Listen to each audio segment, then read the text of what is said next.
Everton, Brentford on Internet 1915, Everton on Internet 1935. 2:30 p.m., Manchester United faces Ipswich, Manchester United feed on Internet 1965, Ipswich on Internet 1945. 2:30 p.m., Nottingham Forest takes on Arsenal, Nottingham Forest on Internet 1975, Arsenal on Internet 1900. 2:30 p.m., Tottenham faces Manchester City, Tottenham on Internet 1985, Manchester City on Internet 1960. 3:15 p.m., Liverpool faces Newcastle, Liverpool on Internet 1955, Newcastle on Internet 1970, national feed on Sirius XM and Internet channels 157. In Major League Baseball spring training action, 1:05 p.m., Washington Nationals take on the Houston Astros on XM 175, Internet 851. 1:05 p.m., Atlanta Braves take on the Pittsburgh Pirates on XM 177, Internet 842. 1:05 p.m., Boston Red Sox take on the Tampa Bay Rays on XM 178, Internet 844.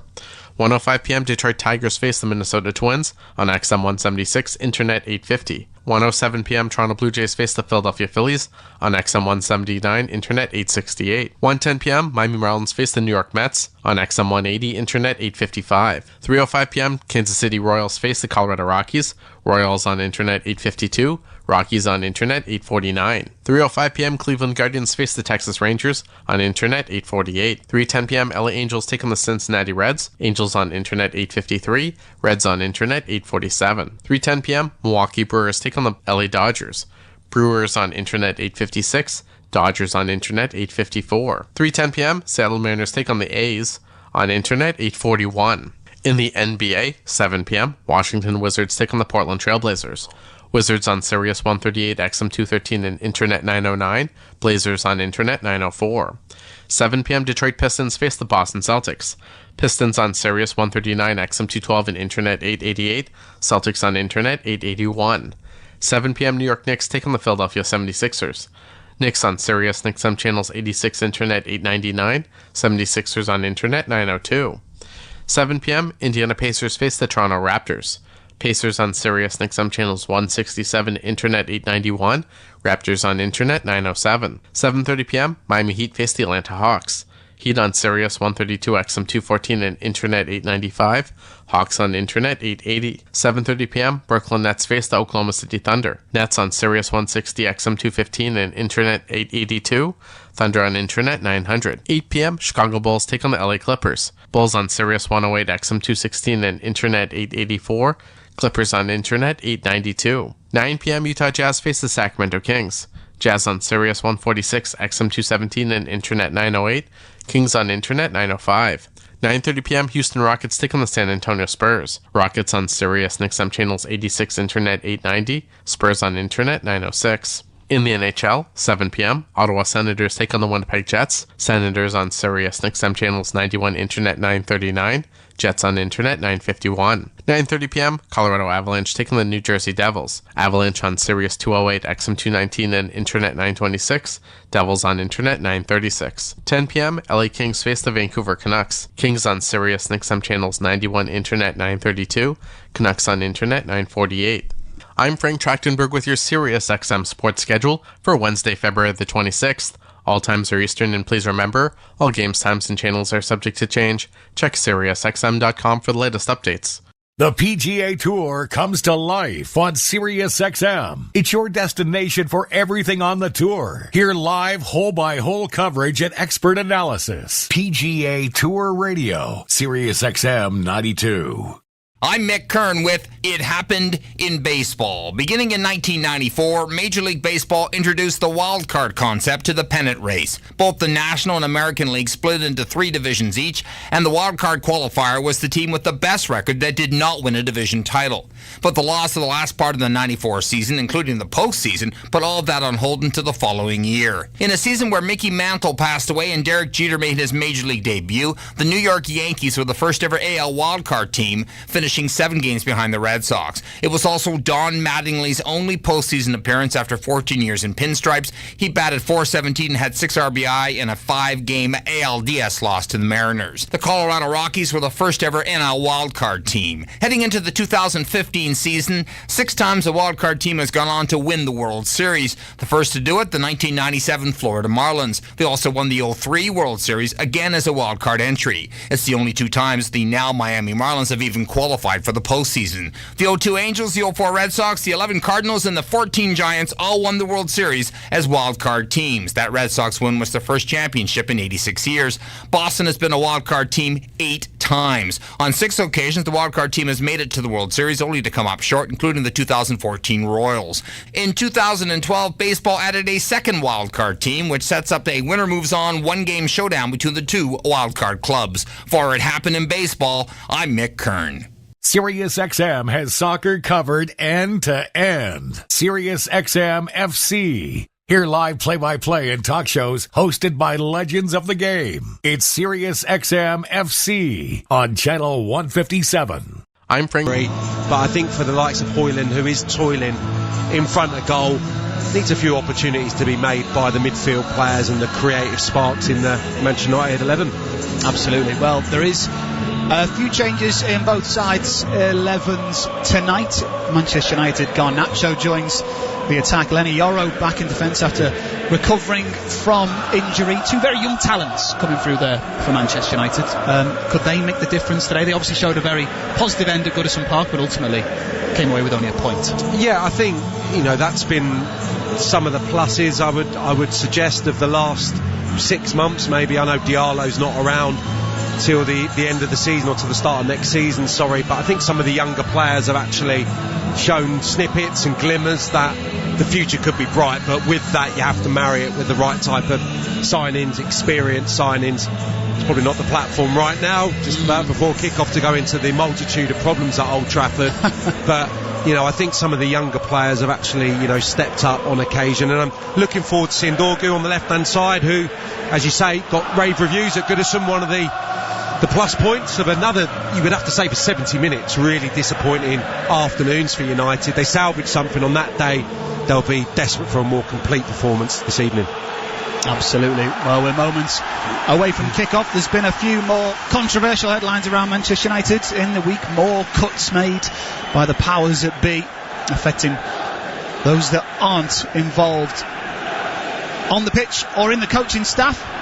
But our focus tonight here at Old Trafford is entirely on those 22 players down on the Old Trafford pitch. It's Manchester United versus Ipswich in the Premier League on Premier League Live, and it's Ipswich Town in their blue shirts, white shorts and blue socks against Manchester United in the red shirts, white shorts and red socks. And it's Ipswich who are playing from left to right, enjoying the ball on the halfway line with Davis inside. Strong first pass into the feet of Clark. Manchester United back off, and it's Delap into the penalty area. Chance for Ipswich early on. It's Liam Delap who strikes it. He skews his effort in the end about 10 metres wide. He apologises to the option in the midfield, but with around 40 seconds on the clock, Manchester United's defence already backing off the Ipswich danger man.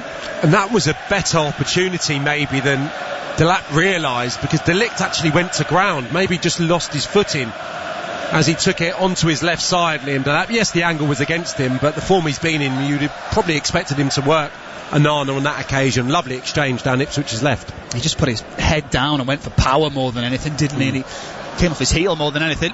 Here come Manchester United down their left-hand side, but Patrick Dorgu struggled to control that. I must say as well that it is absolutely lashing down here at Old Trafford, so the game is going to be played at some pace, you'd imagine, which I'm not sure who that benefits, really. That might actually have played a part there in De Ligt losing his footing, and also Delap not getting the purchase on his strike. As I said, I think we've seen throughout the season headers, right foot, left foot. He can do it all, really. And I think that if you went through the 10 goals, he's equally adept with either side. So that was a let-off and type of opportunity he would have dreamt of last night, or on the way up today when he was having a little nap. Former Manchester City man. I'm sure he would fancy himself again if he was in that position, or certainly with firmer footed. As the atmosphere, despite the weather, is still very positive here at Old Trafford. So the players are already utterly drenched down in front of us as Lenny Yoro gets his first touch of the ball, who is playing on the left-hand side of the three centre-backs for Manchester United. Harry Maguire at the centre, and ties De Ligt out to the right-hand side. Xerxes tries to play it down the Manchester United left to Garnacho, but Axel Tuanzebe, the former Manchester United man, was across to make the interception. Into the 11 today, Twanzebe. Will he have a few thoughts racing through his head, do you think, against his former side? Yeah, I think always gives you that motivation to perform that little bit better. Big for Ipswich having him back, because Ben Godfrey struggled the other day in that role up against Son. He's got some defending to do here, which in the end his defence sought out. Dar O'Shea stepping in to intercept that pass. It's a lovely ball around the corner though by Joshua Xerxes to start the Manchester United attack. Eventually it's given as an Ipswich free kick for a foul on Jaden Philogene. Bruno Fernandes diving in a little too late on the former Villa man. Yeah, nice combination from the United front three, just a little bit undercooked. Xerxes pass, looking to set Garnacho free behind the aforementioned Twanzebe, who does bring them that solidity now on the right hand side. You expect just Leif Davis to have... Oh, and there's a disaster at the back for Manchester United. Dorgu's given it away, and it's a simple tap in for Jaden Philogene. 3.5 minutes played, and out of nothing, Ipswich Town, on their first trip to Old Trafford in 24 years, take the lead. Manchester United 0, Ipswich Town 1, and what a disaster at the back. I think there's disbelief on the faces of the Ipswich fans, just because they're in front at Old Trafford, given their recent results, but the nature of the goal as well. You don't see the like of this too often. It's just a hopeful ball forward from Morsey. Dorgu actually has a little look over his shoulder, and he obviously just doesn't know that the goalkeeper is coming out to try and deal with that himself. It's just a breakdown in communication. I think Onana, just stay where you are, and then he can just take this back pass and clear his lines, or even build the play on the right hand side. Presents Philogene with the cliched easiest chance he's ever going to get. Lovely, got himself a goal at Old Trafford. What a way to get your first Ipswich Town goal. Saying it on a plate is not quite doing it justice. It was so easy, 6 yards out, nobody around him in red, and we were full of praise for Patrick Dorgu pre-match, and it's him and Onana making the mistake, and it was just simple communication, really, wasn't it? That led to the breakdown. It is, but I don't feel the goalkeeper needs to come out there. The fullback's in control of the situation. He's got a few yards on the Ipswich attacking player. He's just going to deal with it. Just going to pop it back to the goalkeeper and look for him to recycle possession out to the right hand side. So calamitous way for them to start, the worst possible start, and they'll need the fans now to stick with them, because everyone will be looking at this from the outside, looking at it as a potential banana skin, and Ipswich had the perfect start. Well, there could be another slippery moment here. 5.5 minutes played, Manchester United 0, Ipswich Town 1, and it's a free kick for Ipswich on the left hand side of the penalty area. Patrick Dorgu still shaking his head after that opening goal for Ipswich Town. Well, the big boys are up from the back for Ipswich Town. Twanzebe's in there, Greaves is in there, as is O'Shea. Delap lurking around the penalty spot, as is Kayusta. There's also a couple of players waiting on the edge of the penalty area, but everybody's back for Manchester United. Defending to be done. 6 minutes on the clock. Sent in towards the near post. It's headed away by Xerxes. It's a good header by the Manchester United forward. Sam Morsey, the Ipswich captain, is waiting on the edge of the centre circle to pick up the pieces. Hutchinson on the right hand side has a bit of time. Twanzebe. Manchester United, you feel, need to get back into this game quickly, because this would have been a game they'd have allocated for 3 points, as Kayuste comes forward here for Ipswich Town. Working back hard though is Manuel Ugarte, who had to be there to make the interception, because Kayuste bursted through the midfield. Really had an opportunity to take a strike at goal there, but Ruben Amorim already looking fed up with what he's seen in front of him. Yeah, and then you're looking for that reaction after conceding early, but immediately Ipswich in Manchester United's territory, getting that dead ball a few moments ago, and then half an opportunity, far too much space afforded to Ipswich's midfield player, able to drive forward. Over on the far side is Clark, but he'd gone just a yard too soon ahead of Matthias de Ligt. Oh, what a fast start here it's been at Old Trafford. There's great noise inside the ground from the home support before that goal went in, but you're to any ground in the world, an early goal against you, is certainly going to demoralise the support. But here's Xerxes, halfway line, spins away from Morsey. He's got one runner ahead of him. That is Dorgu. Tries to find him, but very well read. Twanzebe saw that pass coming and got his body in the way. He's looked bright, Xerxes. I know we're talking about the opening minutes, early sparring, but he's been able to get turned on a couple of occasions. Looks like he's nice technically, good balance, sees a pass, maybe just taking him out that firing line to a degree as well. I think sometimes that reinvigorates a forward player if you're saying you be the creator rather than the one who's supposed to get the lion's share of the goals. Hopefully it's going to inspire him to be a little bit better in a United shirt. Ruben Amorim has said he is getting better. In fact, he said he's getting faster, he's getting stronger, and he's winning more duels. So on paper he's seeing some improvements, but what supporters mostly see is goals. But there's a chance here for the home side. Hoyland's in the middle, Garnacho's out wide, but couldn't quite bring the ball under control on the wet, slippery surface. But working backwards, the goal scorer Philogene, who concedes the first corner of the game. It'll go United's way. Yeah, it's going to be a real test for Philogene tonight, because Twanzebe will tuck in kind of three centre-halves the majority of the time, Ipswich, with Davis up the left-hand side. So Philogene's going to have to remain really switched on and diligent defensively. First corner of the game for Manchester United. Fernandes to take. De Ligt in a tussle at the back post. Is that going to be Fernandes' target? He goes to the back post. He finds the head of Maguire. Palmed away. Good save by Palmer. Dalot tries to loop it back in, but only loops it over the crossbar. But big Harry Maguire, back post, we've seen him do it for England down the years, and Palmer had to be equal to that. Good save. Yeah, just gets free. Can't happen. Harry Maguire, so productive in the air.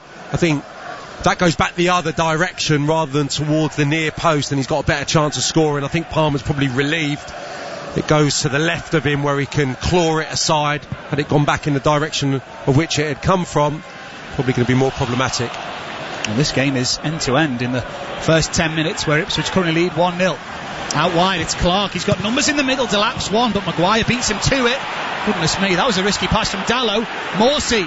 Hutchinson, edge of the D, tackled by Fernandes, who gets back into position, but Manchester United trying to play out on the wet surface, and risky passes on this surface in that part of the pitch is very dangerous indeed. They get away with it, and Ipswich Town will recycle possession with their goalkeeper, but a few nervy moments at the back for Manchester United. Absolutely. It feels like the crowd are really sticking with the team despite the difficult start here, but again, a couple of balls just presented to Ipswich players around the 18-yard box, and almost Ipswich just letting United off the hook. You know, if they go for the jugular here, to get themselves a couple of goals ahead, could be a real mountain to climb for the home side. Yeah, we spoke about the forward lines goal issues in the pre-match build-up, and that will be the concern as ever for Ruben Amorim. But they came back from 2-0 down against Everton, and in form Everton, it has to be said as well, at the weekend at Goodison Park. They've got to come from behind once again. Here's Garnacho, halfway line, tracked by Jaden Philogene, working hard down that right hand side.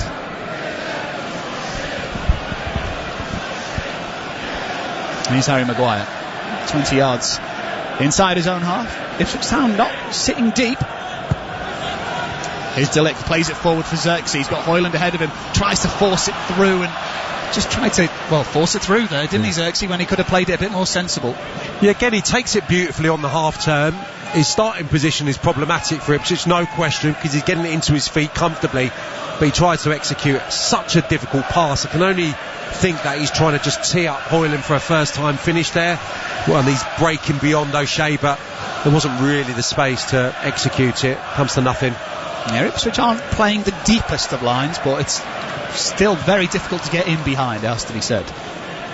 Up goes Dalot, wins the header ahead of Clark. Falls into the feet of Thijs De Ligt. Harry Maguire now over the halfway line to Xerxes. Good touch from the Dutchman. Ugarte. Out wide is Dalot. Ugarte continues his run, but Dalot will come inside onto his right foot, and he plays it behind Fernandes straight to Liam Delap. Terrible from Dalot, but Delap picks it up. He's got 5 red shirts around him. He's going to have to go alone. Delap, he can't get beyond Harry Maguire. Good one-on-one defended from the England man. Great positive play though by Delap, wasn't it? To just charge at the Manchester United defence. Yeah, you wouldn't have been surprised if he'd have breached that back line. wriggled away initially from Bruno Fernandes. Dalot didn't look, did he? He just played square, and it was a good 5 yards behind Bruno Fernandes as they were probing. All of a sudden, Delap has got that characteristic where he can drive with the ball, take people out of the game. Just one Manchester United defender too many there. Good tackle by Dorgu. Ooh, that's not a good tackle by Twanzebe on Garnacho. Got a real whack there. Did the Manchester United winger. Referee today, Darren England, incidentally. Just having a conversation with Axel Twanzebe, who's the first man to get a word in his ear from the officials in close quarters. And yeah, the ball was played into Garnacho pretty quick, and Twanzebe would have had to be extremely quick to get there ahead of Alejandro Garnacho. And he's making his 26th appearance in the Premier League this season is Alejandro Garnacho. Played in all but one game, 3 goals and 1 assist to his name, and Manchester United fans, I think they expect quite a lot from Garnacho, and especially more than 3 goals and 1 assist. There's plenty of talk of him moving on in the winter window, of course. Here's Lenny Yoro carrying the ball forward. Good play by the young centre-back. Højlund comes out, and I think that was his first touch, Rasmus Højlund, but he will get a corner. Dara O'Shea with a complete miss-kick, and Manchester United will get another chance from a corner to test this Ipswich line defence. Yeah, Højlund just trying to get involved in the game, coming out of the confines of the 18-yard box really wide, just trying to get a touch, involved in the build-up. Bruno Fernandes is the one who's going really deep. Ugarte and Xerxes pushing on in the midfield, just trying to orchestrate things. Fernandes from deep. Corner kick for Manchester United. Fernandes takes it short. Garnacho receives it. Ipswich blue shirts come out to him, and he fires it in low. Easily dealt with by Delap at the near post. Fernandes again, it's a loop in one to the back post. Good header once again. Powerful stuff at the back for Ipswich Town. Manchester United have it back once again. Everybody in the Ipswich Town half as it stands. Here's Dorgu, one of the 2 players at fault for the opening goal. Fernandes sends it long, looking for the head of Matthijs de Ligt, who'd stayed forward. He got his head onto it, and in doing so actually caught the Ipswich Town defender Jacob Greaves square in the face. Not quite sure whether it was an arm or a shoulder, but Greaves is going to need a hand to help him back to his feet here.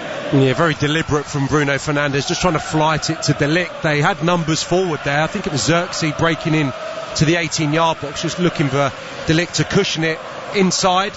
Certainly caught Greaves, but comes to nothing in any case. And yeah, Kieran McKenna will be absolutely delighted with the start that Ipswich have made. Manchester United, I don't think, have had a shot. Certainly that one header maybe from Maguire that Palmer pushed aside comfortably, but 15 minutes in at Old Trafford, you're incredibly content if that's the only time your goalkeeper's been worked.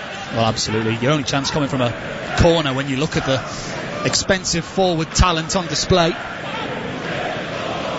Rasmus Højlund didn't really hit the heights that supporters wanted him to last season. This season he's got nowhere near what he even set last season. 16 goals in all competitions last season, only 7 so far this season for the Denmark forward, but we've still got to remember he is only 22 years of age, so yeah, you have to factor that in. And interesting that Ruben Amorim has decided to go with him down the middle tonight. He must be so tempting up against Ipswich, a team fighting against relegation, just to hopefully kick-start his United career and season.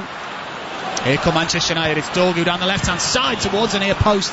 Again, booted away by O'Shea. Ipswich Town supporters booing because they wanted a free kick. It looked like the referee, Darren England, had blocked off the 1-2 with Clark and Delap in the middle of the field. No foul given, or no drop ball given, I should say. Here's Maguire. Ipswich Town, when they don't have the ball, drop immediately into a flat back 5. 2 holding in the middle and then 3 in the forward line. Very tricky to break down when you don't have your creative players in progressive positions, as Bruno Fernandes comes deep once again. So Yoro will progress with the ball at his feet. Højlund into Ugarte. De Ligt joining the midfield now. Out wide to Dalot. Needs support. In fact, he might fancy it against Davis here. Can't get beyond the Ipswich defender, and there to help out is Kayuste, who will knock it out for Manchester United, throwing 10 yards away from the corner flag. Yeah, asking questions of Ipswich, moving them around with their build-up. Touched on Bruno Fernandes, been really deep when they're trying to progress the ball up the pitch. Agate's going very high, almost alongside Xerxes, one of the number 10s, and just working it from side to side. Normally teams look to exploit the high position that Leif Davis takes up for Ipswich Town, but haven't really got, attacking impetus on that side other than Dallow. So fancy Leif Davis to probably, if he gets 1v1 up against him, be able to deal with the United wing back. He's probably going to play quite conservatively as well now that they've got the lead as well. They could push on for another goal, but they look pretty comfortable at the moment in the stasis that this game is in. 18 minutes gone. Manchester United 0, Ipswich Town 1 is the score here at Old Trafford. A mistake at the back. Both Dorgu and Onana miscommunicating, allowing Jayden Philogene to pop up and get his first goal for Ipswich Town. If you've watched plenty of Jayden Philogene down the years, you'll be very aware of his trickery and his dribbling ability, but didn't really have to display any of that for his goal here at Old Trafford. All put on a plate for him. Here's Lenny Yoro. Good to see him back starting for Manchester United tonight. This is only 13th appearance in the Premier League. It's rather unfortunate to pick up that foot injury at the start of the season, which meant he missed his first few months at Old Trafford. Here's Maguire. That's the right hand side, where it's controlled by a combination of a thigh and chest by Manuel Agate. Harry Maguire has it back. He's got options out wide. Dallow's making a run forward, but instead it goes to Agate. Thinking about the cross, he'll send the cross in towards Xerxes. Completely misses it. Greaves was in the way, and it's cleared further away by Ipswich Town's defence. Kayuste will send it away, but Manchester United trying to make something happen as Delap is clobbered by Harry Maguire, and will win a free kick on the halfway line. Yeah, and important as well, just to alleviate a little bit of pressure that's been growing on Ipswich. Certainly United been able to get on the ball and have possession in their half, and the position of Agate is quite interesting actually, pulling really wide.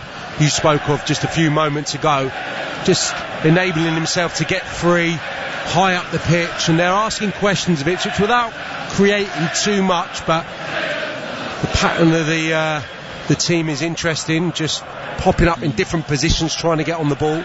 When they've got into wide positions and had the opportunity to send a cross in, it's not really got past the first man as of yet. So plenty of time for that to change. Goodison Park at the weekend, or on Saturday I should say, at lunchtime. It was a brilliant Fernandez free kick that brought Manchester United back into it.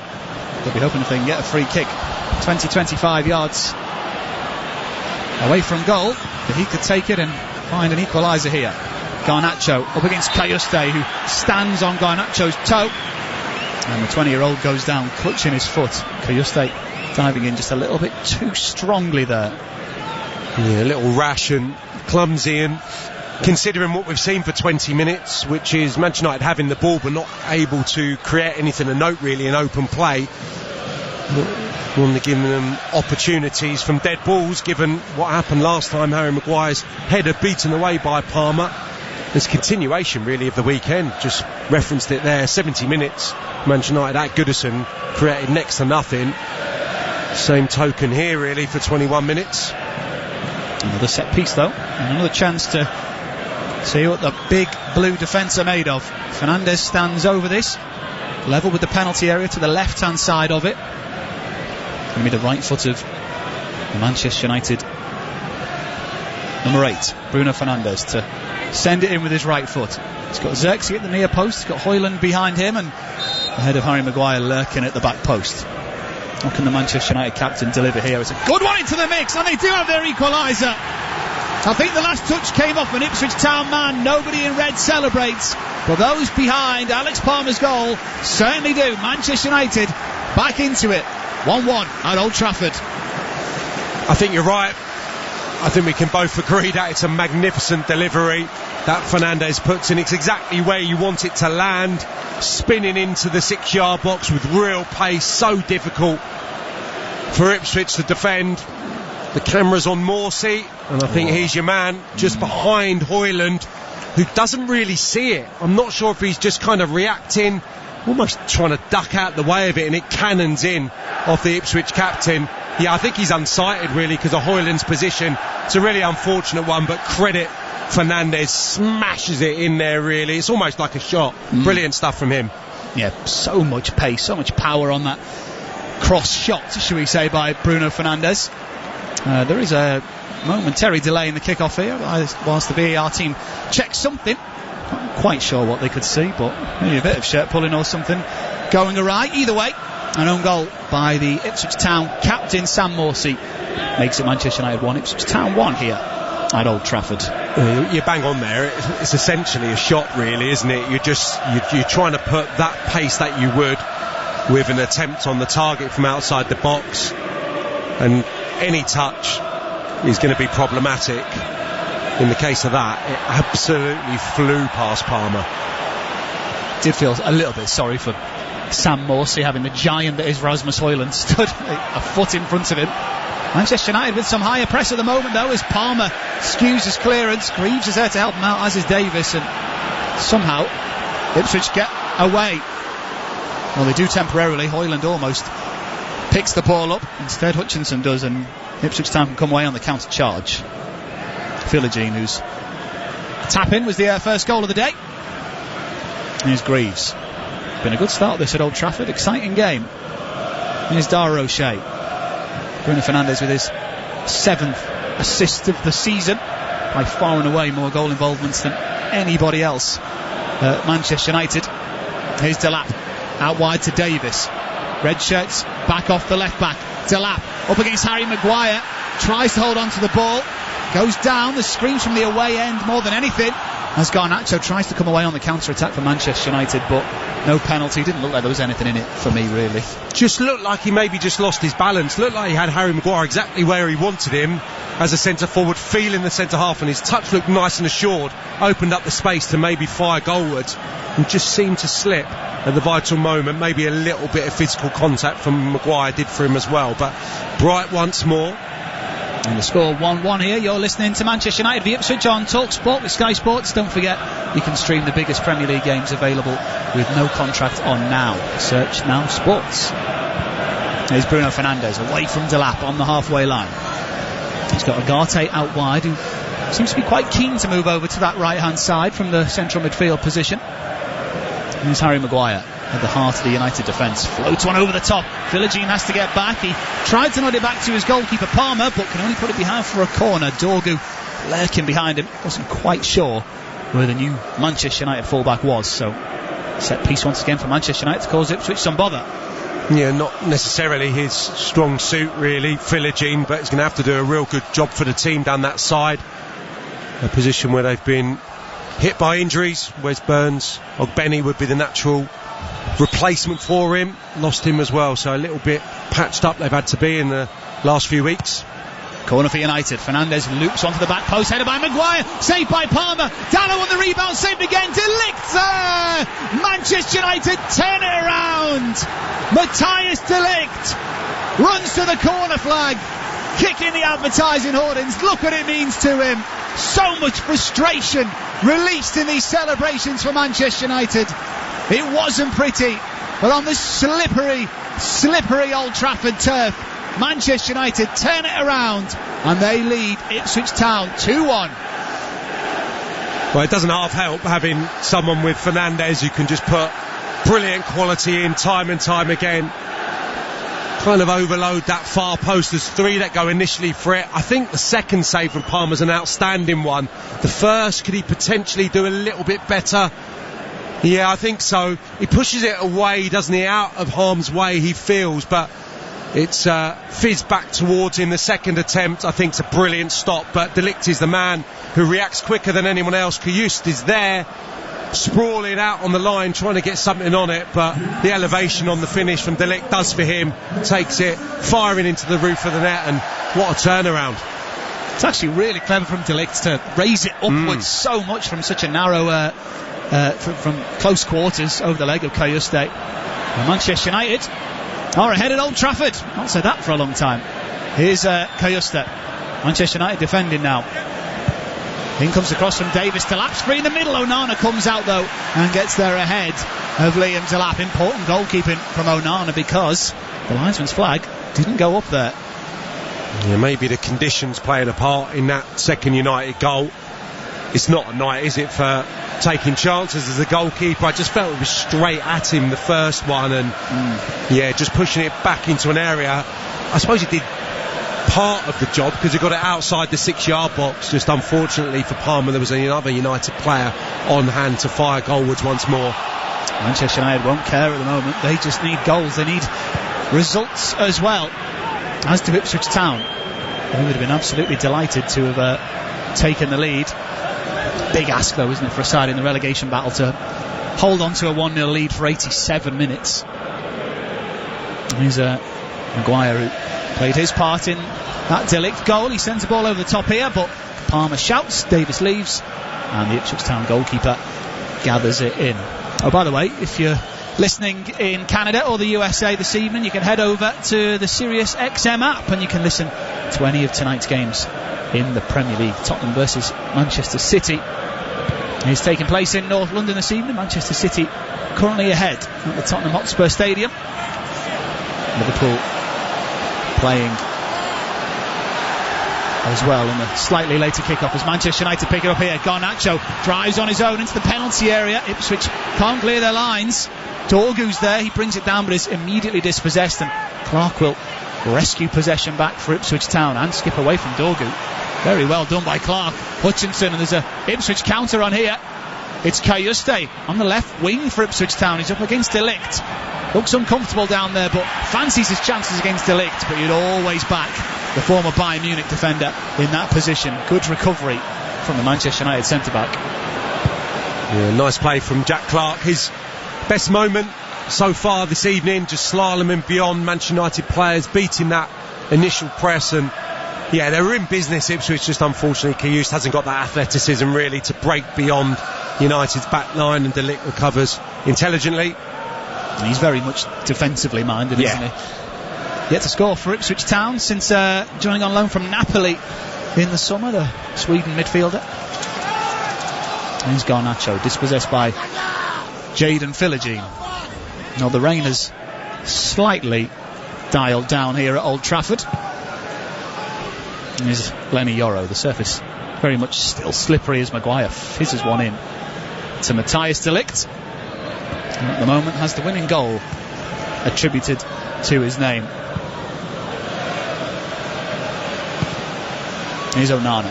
That's Lenny Yoro, closed down by Hutchinson, who's always full of running. Scored a wonderful goal against Manchester United at Portman Road earlier on in the season, did Hutchinson. Yet to really see him get involved in this game, to be honest.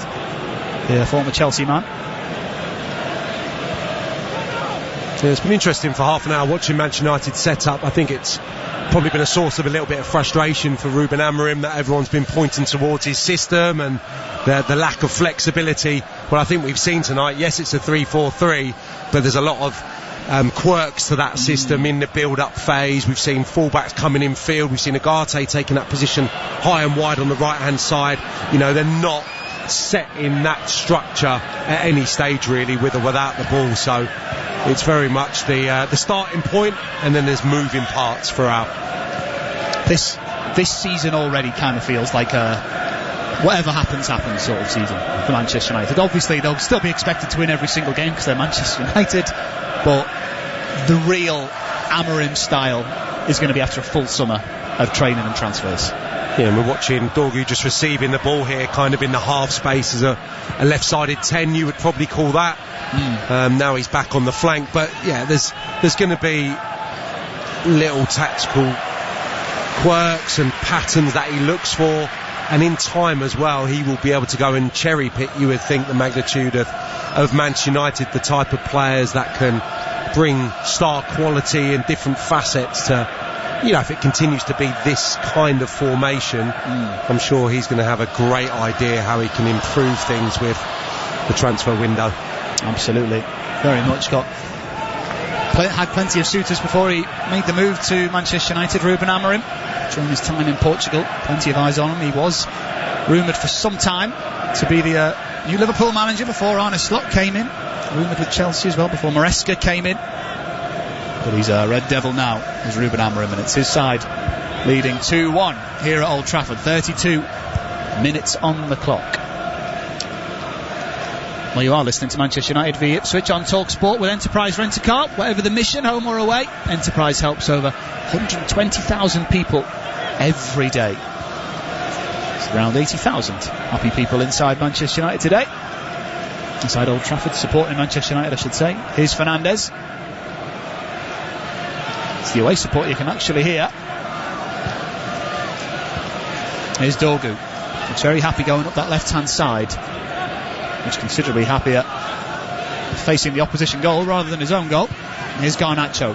Back to Dorgu down the left-hand side for Manchester United. Philogene will keep that in. Good defending from the winger, but not so smart from Axel Tuanzebe, who tries something a little bit too elaborate by the corner flag. Manchester United will happily accept that throw-in. And here's Lenny Yoro.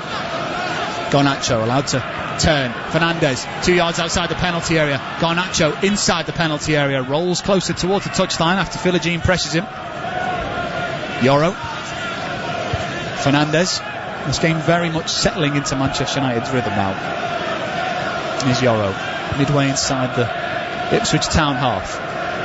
It's reluctant to carry the ball forward too far, so goes back to Maguire. And now Fernandes, who seems very happy to just dictate the play and venture throughout that middle third of the pitch here at Old Trafford. Here's Maguire. Delap closing him down, trying to rush the England man. Delap and Maguire having a little bit of argy-bargy outside the Manchester United penalty area. Delap trying to close down Onana. Maguire not allowing him to do so. Here's Xerxes. Oh, he's wiped out from behind by Sam Morsey, and he's going to be lucky to get away without a yellow card here, the Ipswich Town captain. And I don't think...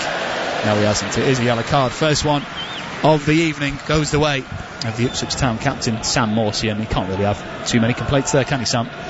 No, just coming from behind, even though he maybe gets... No, he doesn't get any of the ball. Actually, it's the touch from Xerxes taking it away just as he looked to set Manchester United off on another attack. So, yeah, another yellow card for Sam Morsey. It's part of the privilege of being a defensive midfielder. You have to get he's no stranger throughout his career. Whatever the level, there's a good guarantee that he'll be around about double figures. Absolutely. 33 years of age now, is the Ipswich Town club captain. Only have a Premier League goal. Came in injury time against Southampton back in September. It's his side who are trailing here. As Delap will chase that clearance, but Maguire beats him to it once again. It's Manchester United defender beating the Ipswich Town forward to every ball at the moment. Here's Garnacho.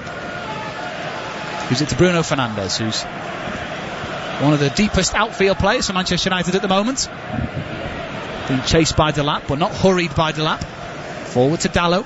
Ugarte in the middle of the Ipswich half. Tries to play it out to Dorgu down the left-hand side, but Philogene again, tracked all the way back. Tuanzebe.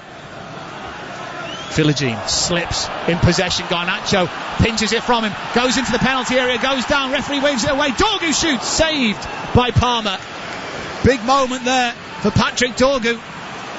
Well, it opened up in front of him and he had to take a strike on at goal. Manchester United players were asking for a free kick and a penalty rather.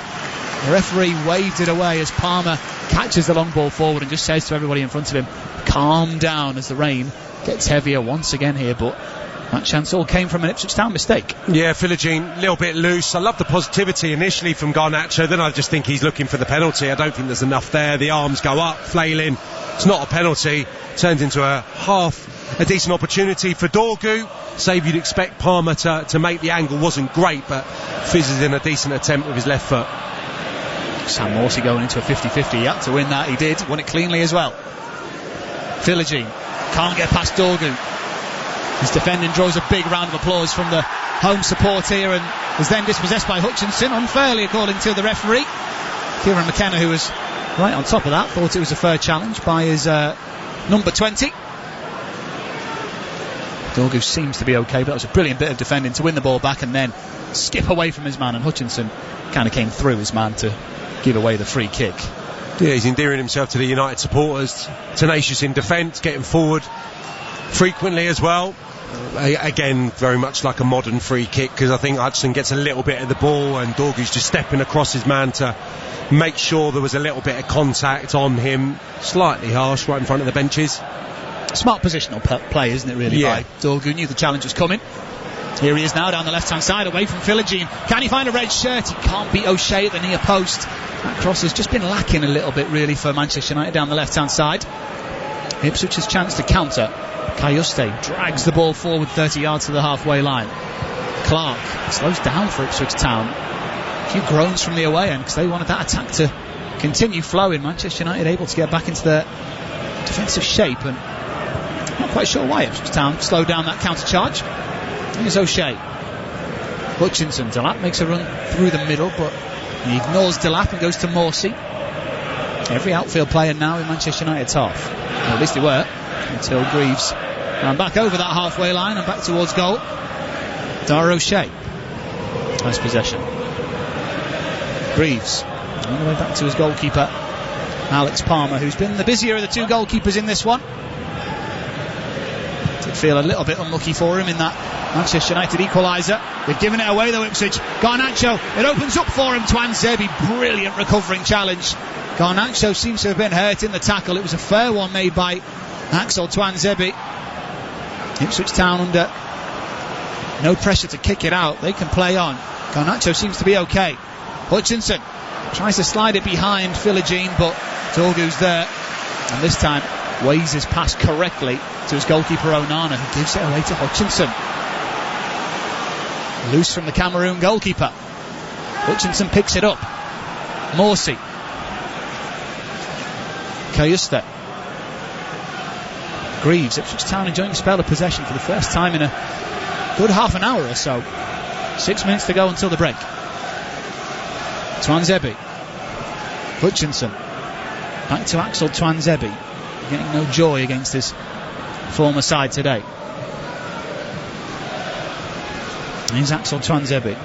Hutchinson slips in possession, and Dorgu flies in and makes a strong challenge. I think Dorgu's just arguing that it was a fair challenge, but a strong challenge, and Hutchinson certainly felt that. I think it's just on his shin as well, and he looks in some pain. Isaac Hutchinson. Yeah, a couple of challenges involving the pair of them. Oh yeah, we've just seen the replay in front of us, and it's studs onto the lower shin, the top of the ankle, would you say, by Dorgu?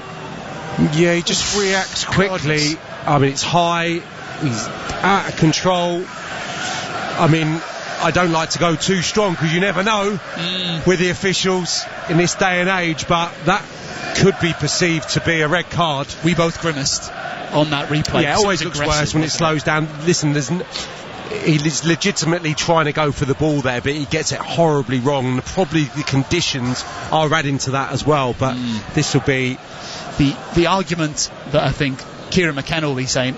If the pitch was dry and his foot was planted, that is a leg breaking tackle. Yeah, it gets worse. It's right in the middle of the shin, isn't it? Yeah, I don't even think Kieran McKenna has got a particularly good view of that, because he doesn't remonstrate with the officials at all. It doesn't look like England's getting communication. No, he's just kind of looking onwards at the moment, is the referee. Hutchinson seems to be okay. He's got a tear in his sock, which gives you an example of how strong that challenge was. There's chance of off coming from the away end. Hutchinson's okay.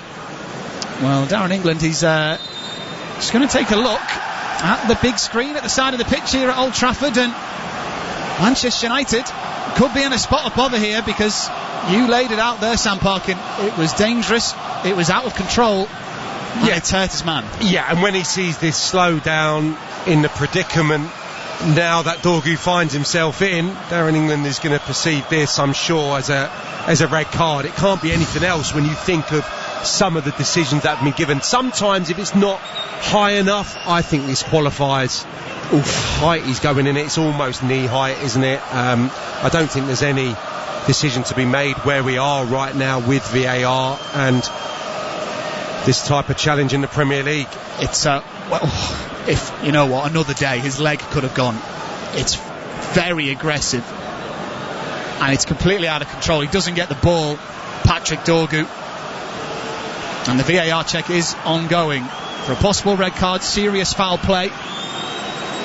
But when we first saw it, the only defence of this is when we first saw it, it didn't look that bad. Once we've seen the replays of it, it looks a lot worse. But this is why VAR comes in, so they can see them. Yeah, from the near side stand, from the view of the managers and the subs, you can see there was very little reaction from anyone in the Ipswich dugout, so they couldn't see the severity of it. It's only from the other side of the pitch now, with the cameras, that you can see it's a really, really poor challenge. Well, Darren England has had a look at the monitor and he is in conversation with Patrick Dorgu. The referee is reaching into his top left pocket, and the referee, Darren England, raises a red card, and Patrick Dorgu, making only his third Premier League appearance, is shown a straight red for a horror challenge on Ipswich Town's Hutchinson.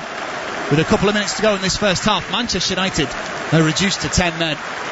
And he'll watch that back, and I don't think he'll have many complaints, really. No, and, I'm trying to be kind because of the conditions. And again, there was no malice there. It's just badly timed, bad decision to leave his foot. I mean, it even looks quite innocuous from some of the angles, but there is the one angle where the studs have gone with momentum, with aggression, into Amari Hutchinson's shin. There's not going to be any complaints. I think now that we've seen it from the angles, it's a red card.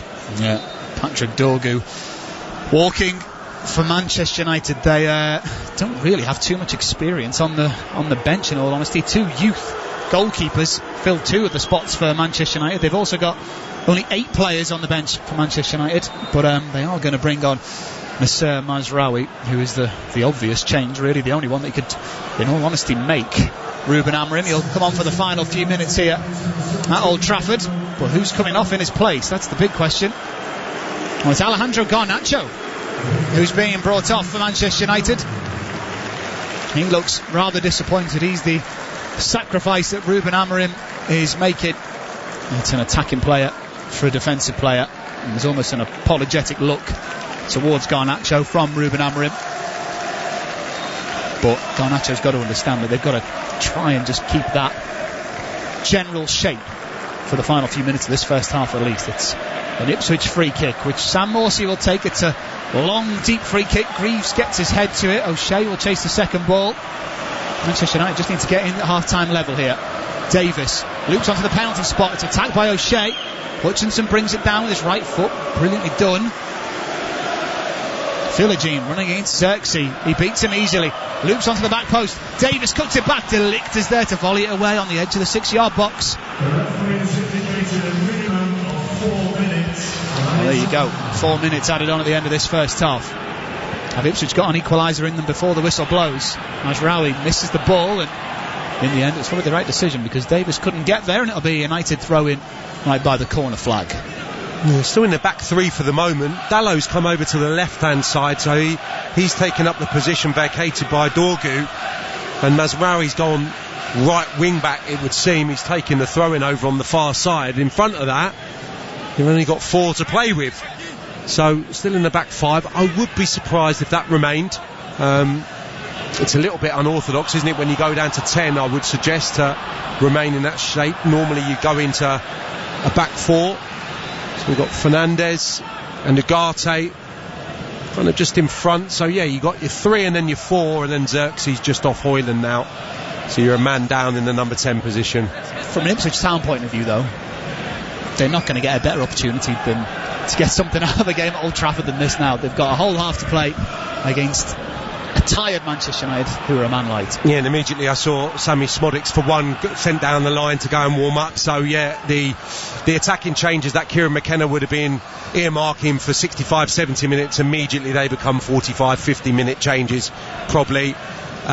So he's got a big 15 minutes as well, because does he roll the dice and go for the jugular from the outset of the second half? I would suggest there may be a little bit of a tinker coming from the Ipswich gaffer as well. He's his captain, Sam Morsey, on a yellow card, remember. Axel Twanzebe out wide to Jaden Philogene, scorer of the first goal this evening. Sends in his cross left-footed, it's towards the lap, it'll go all the way in. Jaden Philogene gets another at Old Trafford, and they do draw level just before the half-time break. Delap attacked it but didn't touch it, and the cross bobbled beyond Andre Onana and into the back of the Manchester United net. And in the final few minutes here at Old Trafford, it's Manchester United 2, Ipswich Town 2. Yeah, looks like Philigine's goal. Delap looks a little sheepish as he joins in with the celebrations. I think he makes a brilliant run, and the delivery is exquisite.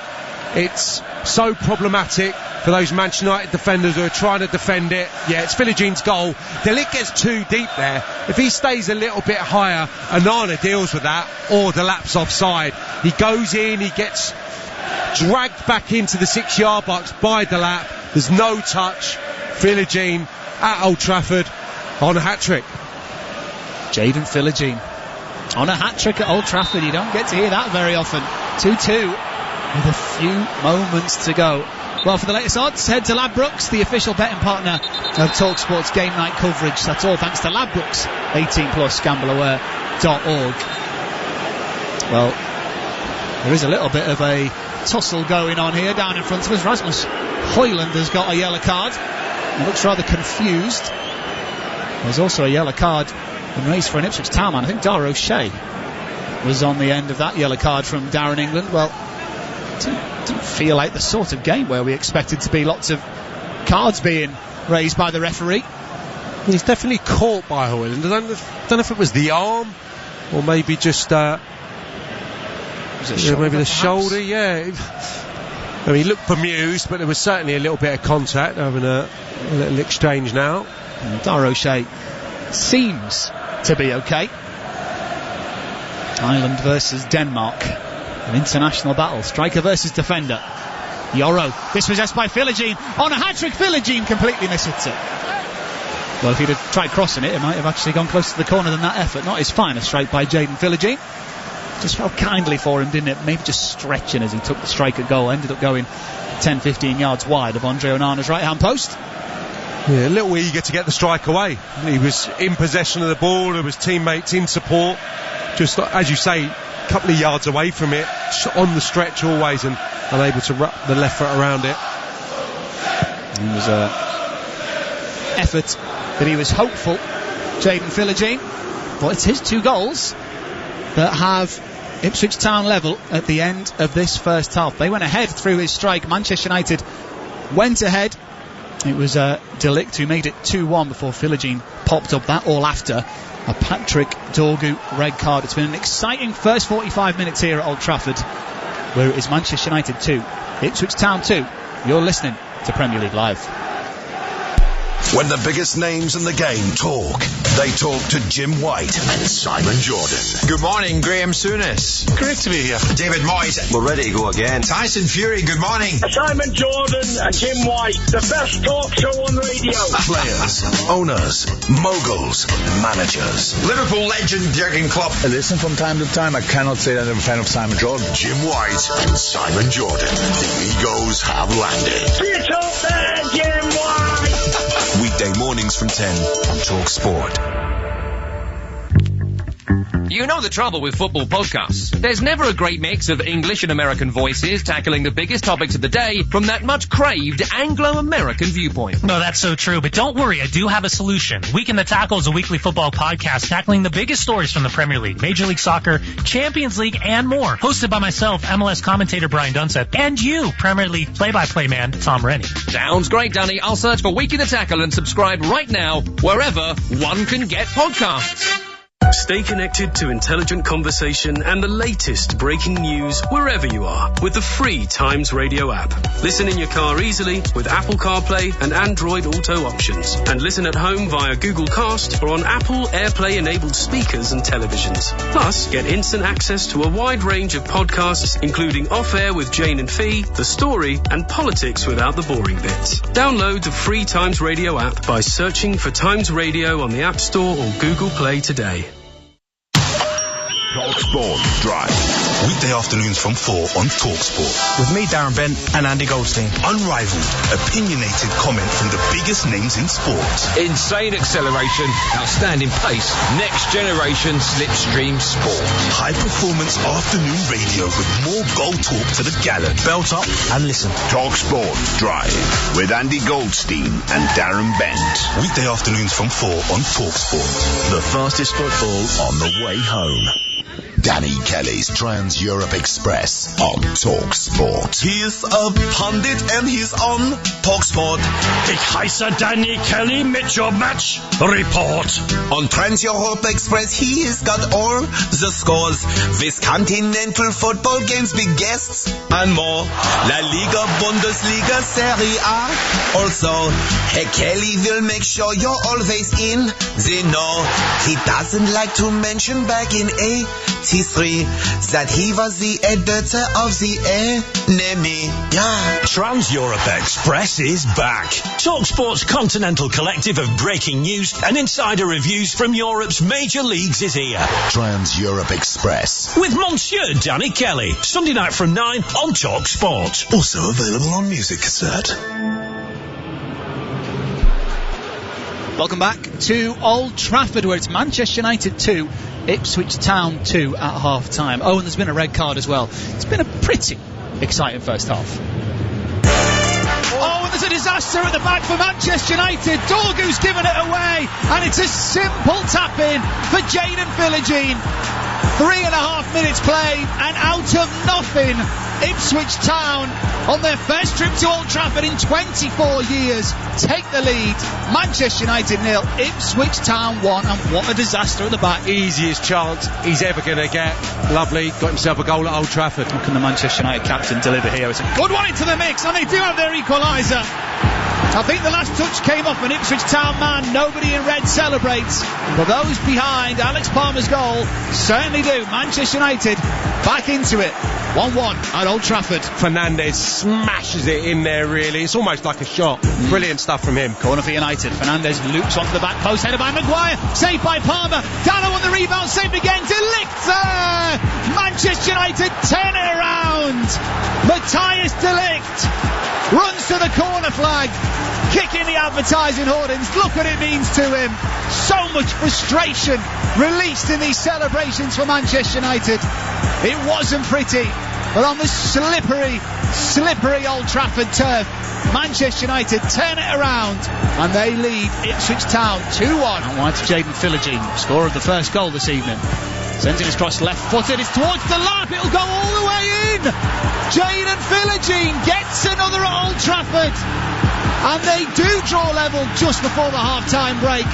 Delap attacked it but didn't touch it, and the cross bubbled beyond Andre Onana and into the back of the Manchester United net. And in the final few minutes here at Old Trafford, it's Manchester United 2, Ipswich Town 2. God, well, it was some first half, Sam Parkin. I suppose we should start at the start, pretty much right at the start. Disaster at the back for Andre Onana and Patrick Dorgu, and Jayden Philogene was the beneficiary of that mix-up at the back. Yeah, pressed the self-destruct button on a couple of occasions, Manchester United, in a half which hasn't been a brilliant game, yet it's been packed full of incident, loads to talk about. And yeah, just a breakdown in communication. Dorgu's been bright. Obviously, we'll come on to the moment that ended his evening's involvement. But yeah, that was a breakdown. Having seen it back a few times, you know, you can understand Onana probably wanting to come out and dictate proceedings and come and just claim the ball. But I think the goalkeeper probably, I'm kind of 60-40 with the defender there, that the goalkeeper just has to stay on his line. The fullback's running back, he's concentrated, his eyes are fixated on the ball. Just let him deal with it. And if he prods it back to you, Onana's got no problem if he's near his line to just clear his lines. Yeah, well, the more senior player, Onana, expect him to just thump it, but being a new player, I suppose they don't really have that relationship, I suppose you could say. So Manchester United went behind, but they did get back into it, and it went down as an own goal in the end. But Bruno Fernandes, it was some free kick into the danger area, wasn't it? Yeah, I was just saying to you off air, Ipswich only conceded 4 set pieces so far this season, so they haven't had a deficiency there. I think it's just the pure quality of Bruno Fernandes. United have got a lot of muscle as well, you got to say, with those three centre halves coming forward to go with Højlund attacking the ball. There looks like there's been a little bit of a mismatch in that regard, but the ball in for the first one was a picture, really. As a former centre forward, you know you've only got to get a graze on that and it's going to fly past the goalkeeper. Unfortunately, it was off Morsey's head, and clearly Palmer no chance with it. Yeah, and poor Sam Morsey hidden behind Rasmus Højlund. Didn't even see it. That's the reason he headed it into the back of the net, purely accidental by the Ipswich Town captain. Manchester United not long later took the lead for the first time this evening, and Matthijs de Ligt on the score sheet again at Old Trafford, scored in the 3-0 win against Southampton last month, and after a couple of good saves from Palmer, it was a smart finish from the Manchester United centre-back. It was, yeah, he did well to get it up into the roof of the net, and probably says something, doesn't it, that, you know, despite having all the possession, again, 2 goals from set pieces, another attempt from Harry Maguire.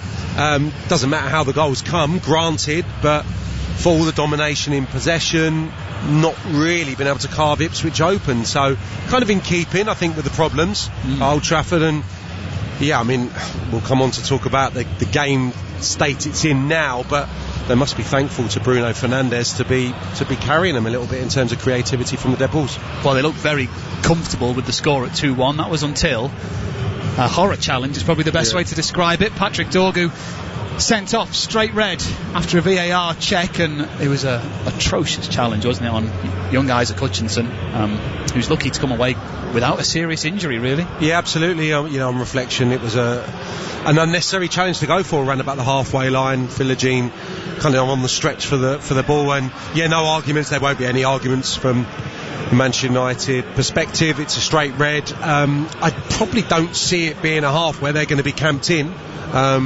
You know, it's a difficult proposition for them now. It can be problematic playing against 10. I think Manchester United have to try and remain on the front foot. I think there's a vulnerability about Ipswich defensively. There's a vulnerability because of their position. I think we could be in for a few goals in this second half.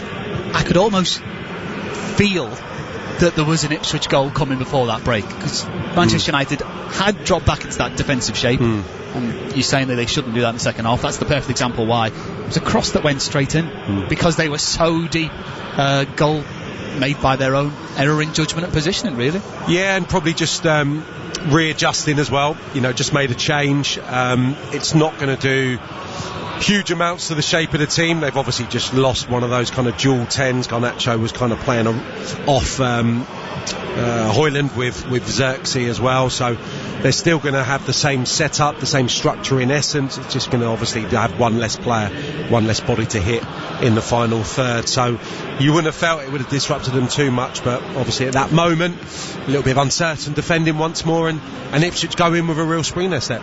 Well, from an Ipswich Town point of view, do you make any changes if you're Ipswich Town, or you just carry on playing your style of football that you did in that first half? I think you have a look at it for 10 minutes now, 15 minutes, incredible opportunity to go and get maximum points.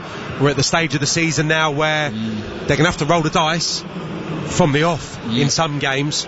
Now, I think for half an hour you probably go hell for leather to go try and get maximum points, but for 10-15 minutes probably a little cagey, just see how it plays out. If you're in the ascendancy, probably roll the dice in maybe 15 minutes time. Yeah, it's a big gap starting to open up between those bottom three and those in mid-table, but we will be back very soon for the second half action here at Old Trafford. You're listening to Premier League Live.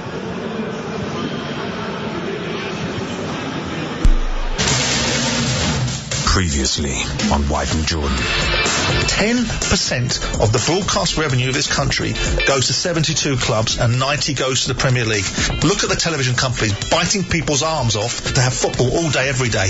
Extreme danger of combustion. If you want to give somebody some abuse because they play badly, that's one thing. If you want to give somebody some abuse because they're black, that's something completely different. No, but Simon, here's the deal. Don't give anyone any abuse. White and Jordan. Football's built upon that, Jim. I know, but we're sick of all that. Mid-morning radio, optimised for maximum confrontation. Weekday mornings from 10 on the world-famous Talk Sport.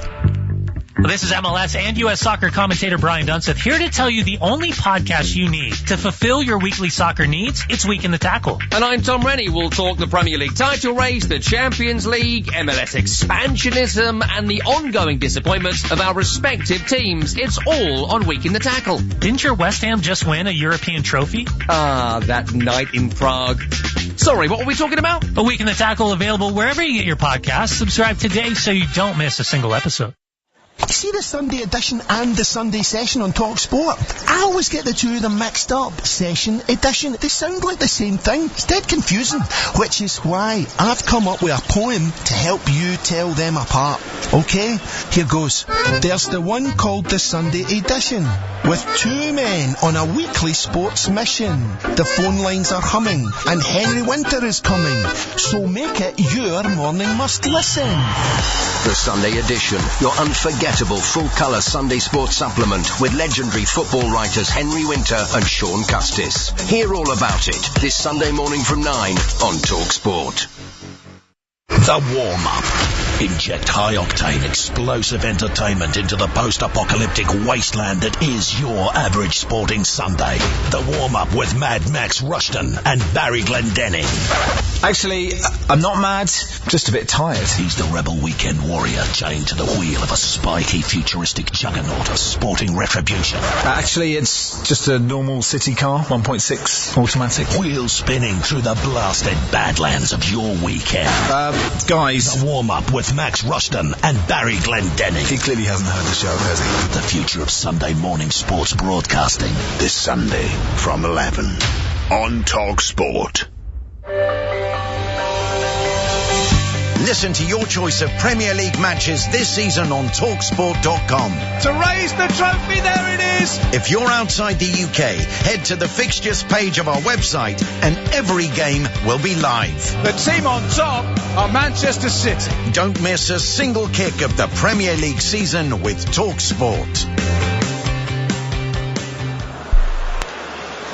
Welcome back to Old Trafford. You're listening to Premier League Live with myself, Rich Wolfenden. Sam Parkin, the former Ipswich Town forward, is alongside me.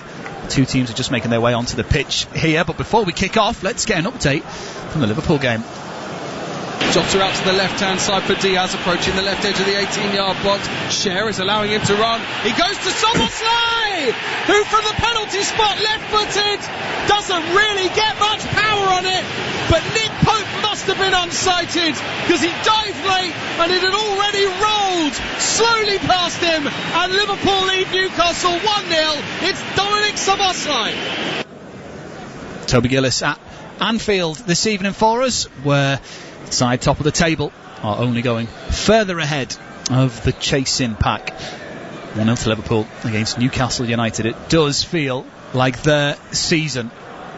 Well, we're just delaying kick-off here. Sam Parkin is still alongside me. The managers are in place. The players are in place. They've got to stay warm in this sort of situation where the temperature is low, the players are wet. Don't want to get any pulled muscles or strained tendons and ligaments. It's going to be interesting to see how Manchester United set up at the beginning of this second half. It is, and interesting to see the cameras on Jadon Philogene. I mean, to wheel out another cliche, he is never going to get a better opportunity to get an Old Trafford hat-trick. I wouldn't be able to tell you when the last one was. That's probably your job. I do remember Dennis Bailey getting one for QPR on New Year's Day many years ago, so I'm sure the club's not a vast one. Ronaldo as well, that one springs to mind for Real Madrid. So, what I'm saying is Ipswich, invariably, in comparison to other visits to Old Trafford, they're going to have some chances against 10 in this second half, and Philogene is in a pretty unique position.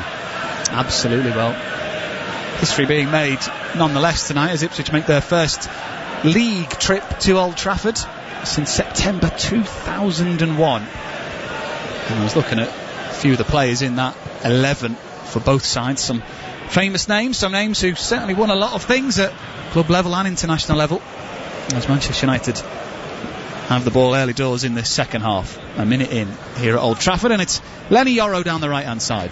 Dallo, who's operating on the left hand side like he did at the end of the first half. There's Majraoui comes up the right hand side. Space for the 10 men of Manchester United. He loops on in towards Xerxes. Dallow was arriving at the back post as well. Twanzebe was there to knock it away. And unfortunately for Ipswich Town, Leif Davis couldn't prevent that going behind for a corner. And Manchester United will have the first corner kick of the second half. Joshua Xerxes looking to make a nuisance of himself at the beginning of this second half. Yeah, be a real frustration, obviously, for Ruben Amorim, for all the team. But Xerxes was showing some nice touches in the first half. He was positioning himself intelligently between the lines, getting on the ball. So, yeah, it could be another frustrating night for them, unless he can pull something out of the hat. Well, we've seen set-piece brilliance from Bruno Fernandes in this game already. Can he magic something up here? Fernandes into the mix it goes! He's done it again! From a set-piece, Fernandes finds Maguire's head, and Manchester United, at the beginning of the second half, retake the lead. The 10 men lead the 11. Manchester United 3, Ipswich Town 2. And we've picked up where we've left off, Sam. Yeah, well, he's always good for a goal or two, isn't he? Maguire attacks the ball really well, aggressive in the air, but once again, Ipswich so statuesque, really, defensively. Nobody gets an arm out across Maguire. He comes from deep, which can be problematic. It's Kayust who's the nearest player, maybe initially. Philogene makes a kind of half-hearted attempt, but I want to see opposition players up against the Manchester United lads, hands on them, be physical, be with them, aggressive. A free run to 7-8 yards away from the Ipswich goal and plants a free header beyond Palmer. Far, far too easy from Ipswich's perspective. He didn't even have to jump. No. He just arrived and his forehead was there. Harry Maguire with the goal. A great moment for Harry Maguire, his first Premier League goal of the campaign, scored in the FA Cup a few weeks ago here against Leicester City. But he gets so much stick, Harry Maguire, doesn't he? Probably more so than anybody else in the Premier League, but he does pop up with important goals every now and then. It's his side who are in front once again. 3.5 minutes played in this second half. The 10 men of Manchester United 3, Ipswich Town 2. Well, what have Ipswich got in their locker? Here's Clark. Not seen enough of him really in attacking positions in the first 45. Here's O'Shea. Manchester United immediately dropping into a defensive shape. A 5-3-1 formation, if you will. Xerxes in the midfield. Here's Philogene up against Dallow. A few step overs. Tries to get beyond Dallow. He looked like he was blocked off to me. Referees didn't spot it as play continues. Xerxes thumps it towards Hoyland, but was never going to control that. So Ipswich Town have it once again. Here's Clark inside the Delap, 5 yards outside the penalty area, away from Delict, gets his shot off, it deflects off Maguire, and Ipswich Town are going to get a corner kick on the right hand side. Liam Delap making it all happen on his own there. Yeah, I mean, it's only a snippet of what he's capable of, but it's so sharp, the way he moves into space off Delict initially, and then Twinkle Toad setting up the shooting opportunity. Well, it's half a shooting opportunity because he's kind of 25 yards from goal, almost side on, but spins, gets the effort away and deflected to safety. But so bright from that young man once more. He's absolutely full of confidence, is Liam Delap. Can he get on the end of this corner? 5 minutes on the clock in this second half. Left footed in swinger, attacked by Lenny Yoro. Big head from the young defender. Hutchinson back out to Davis. It's a deep one. It's over absolutely everybody in red and in blue. And behind for a goal kick. Disappointing cross there from Davis, usually so reliable on his left foot. Yeah, and the frustration for Ipswich's coaching staff, having conceded in the manner they did in the first half, I'm telling you, 2-3 minutes, maybe more, during that half-time, 15 minutes would have been dedicated to what we need to do better from set pieces. You come out, a minute into the second half, you concede from yet another dead ball. I don't think it's being old school. I just want to see people up against them and holding them. I used to hate it as an attacking player from dead balls. If the defender was on my toes with a piece of my shirt, to allow, I would say, Manchester United's most threatening player a run in without anyone laying a finger on him. I mean, it's unfathomable, really, especially given the first 45. But you see, throughout the Premier League, every other team blocks off runners, and Kayuste just let him roll past him. Philogene didn't know he was there. It just seemed a little bit, I think, timid, really. Yeah, I think he's kind of just staying 5 yards off him, because I think You know, in the anxiety when you're kind of setting up to defend, you think, oh, I'll get a good look at him, and, you know, when he makes his little dart forward, then I'll pick him up. It can be problematic with so many bodies around. You lose your man, and I think that's what happened. Karius was, you know, trying to look at the ball, but also kind of keeping tabs on Maguire, and somewhere along the line he just lost him. And remarkable from a side who've hardly conceded from set pieces this season to concede from 3 in the first 48 minutes here at Old Trafford. Yeah, well, if that's correct, we could be on for a very interesting quirk here if they concede a fourth. Absolutely. Double their set piece concessions in one evening. Certainly something Kieran McKenna will be trying not to think about as Andre Onana receives it here. A few groans as the Manchester United supporters wanted a free kick. A few more because they want another free kick for Joshua Zirkzee being pulled. He puts his foot in now on Jayden Philogene. He'll get the free kick just inside the Ipswich half. Philogene tripped by Zirkzee, who was stretching to win the ball back, but that's what we want to see more of Joshua Zirkzee of at Old Trafford. And that was a little bit of a stamp actually from Zirkzee, wasn't it? Not quite as malicious as the Dorgu one. A little bit dangerous nonetheless from Joshua Zirkzee. Interesting that they've not decided to have a little look at that either. That could have quite easily been another yellow card. It's a quick free kick. It's Hoyland in the penalty area. He's got De Ligt in the middle. If he can find him, he cuts back onto his right foot, and he maybe just needed to play it first time with his left foot, and now he's conceded a free kick. He can't quite believe he's conceded the free kick there, Hoyland, but maybe just showing a lack of confidence there, not willing to cross it for the first time. Yeah, I'd agree with you there. Brilliant from Bruno Fernandes. Wonderful spot. Good little bit of movement from Hoyland, but yeah, I think the uncertainty would have come had he just flashed it in left-footed, with Ipswich not set at that point. Ipswich Town need to wake up defensively, especially on these free kicks and corners.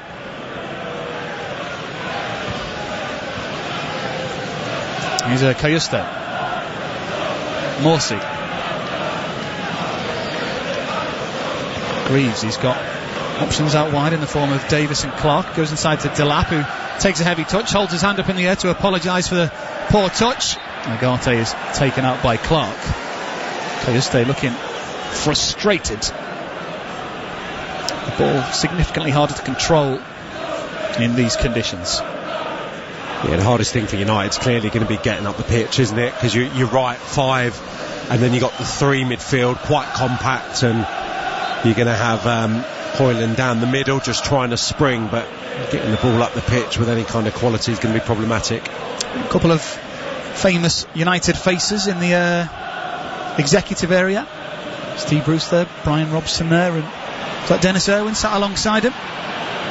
It's Manchester United on the attack now though, as Fernandes plays it to Hoyland, right hand side, skips away from Davis, sending across with his left foot, but it's over Zirkzee by quite a lot in the end. Gets a warm round of supportive applause from the Old Trafford crowd. It was a disappointing cross really from Hoyland from a half promising position. Yeah, it was a good spot. Zirkzee making the dart kind of in the position which Hoyland would naturally normally occupy, but just a fraction too high. Here's Axel Tuanzebe trying to skip away from his man. Here's Amari Hutchinson, gets a shove in the back from Lenny Yoro, who doesn't seem afraid to cross that halfway line and bring the ball forward. Hutchinson knocked down. It's Delap. Well worked back. Bruno Fernandes frustrated that he's got no movement in front of him and gives it away, trying to find the shorter pass, asking for Zirkzee to get further forward, but his first thought is to get back into a defensive position. Here's Amari Hutchinson. And now Davis. Kayuste.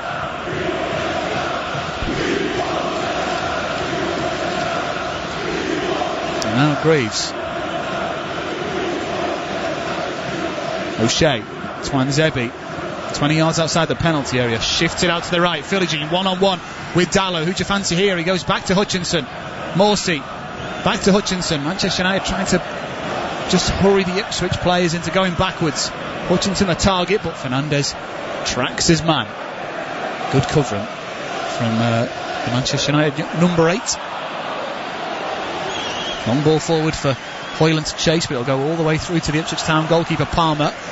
And Ipswich Town don't think they can probably quite believe that they're getting this much of the ball. They are behind though. Here's Sam Morsey, scorer of an own goal in the first half.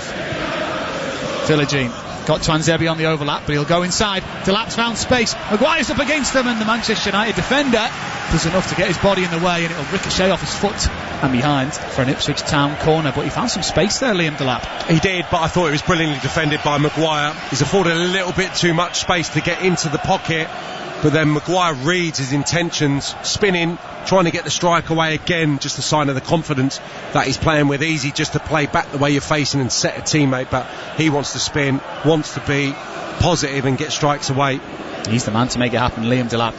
10 goals, 2 assists this season, more than double the amount of goal involvements than anybody else at Ipswich Town this season. He's going to want to get on the end of this as well, as Dara O'Shea's having his shirt pulled by Rasmus Højlund. They had a little bit of a coming together in the first half, if you remember, both Højlund and O'Shea. Both on a yellow card as well, so less of that is the message from Darren England. Is that the message that the referee tends to give forwards who are defending corners? Keep your hands down, when they were saying it to you, Sam?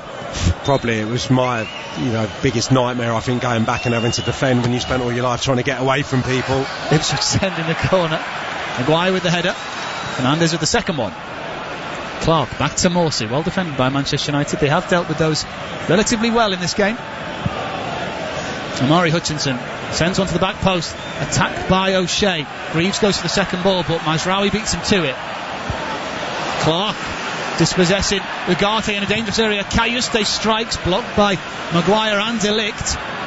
And now Mazraoui. Clark trying to win it back high up. Philogene knocks Ugarte to the ground, and the referee spotted it, gave the advantage. There was no advantage, and Ugarte will accept the free kick midway inside the Manchester United half. 58 minutes on the clock.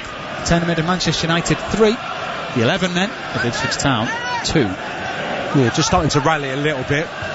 Ipswich would be interesting if they don't make any inroads towards United's goal, if they can't force Onana into any saves in the next 5-10 minutes. What Kieran McKenna does, I think, probably you're looking like for like initially, and then possibly tinkering that system, just trying to move Manchester United out of the shape. It's a long ball forward here for Xerxes, who does well to bring down the initial ball. Dallo will get the loose one. Philogene misses it. Plays in red arriving now. Dallo cuts it back. It's a crucial toe in from Sam Morsey, because that looked to me as if Joshua Xerxes was about to pull the trigger at goal. It's not cleared though by Ipswich Town. Yoro wins it and has the ball right by the corner flag. What a turn from Yoro into the penalty area. Højlund leaves it, and it's eventually scrambled out for a goal kick. Well, Ipswich Town at 6s and 7s at the back, but that was brilliantly done by Lenny Yoro. How often do you see a centre-back doing a great turn on the touchline? Yeah, terrific. And he didn't have much to hit either. He played in a nice pass, punched it in towards Højlund, and once again his decision making just a little bit questionable there. The fans are, I think you're right, they're desperate for him to do well, but he is copping a little bit of flack as well, Højlund, because his decision making, his touch has just been found wanting a few times tonight. Be interesting to see how long he lasts in this game. Rasmus Højlund, there's a huge cheer from the away end at Goodison on Saturday when he got taken off. A space here for Ipswich. Cayuste in the penalty area, shoots, blocked by De Ligt. Crucial block by the Dutch international. And then Cayuste with the foul. Well, it is opportunities at both ends in this game. It's currently Manchester United 3, Ipswich Town 2. For the latest odds, you can head to Ladbrokes, the official betting partner of TalkSport's game night coverage. That's all thanks to Ladbrokes. 18 plus, gambleaware.org. But we've just seen the replay of that Lenny Yoro Cruyff turn.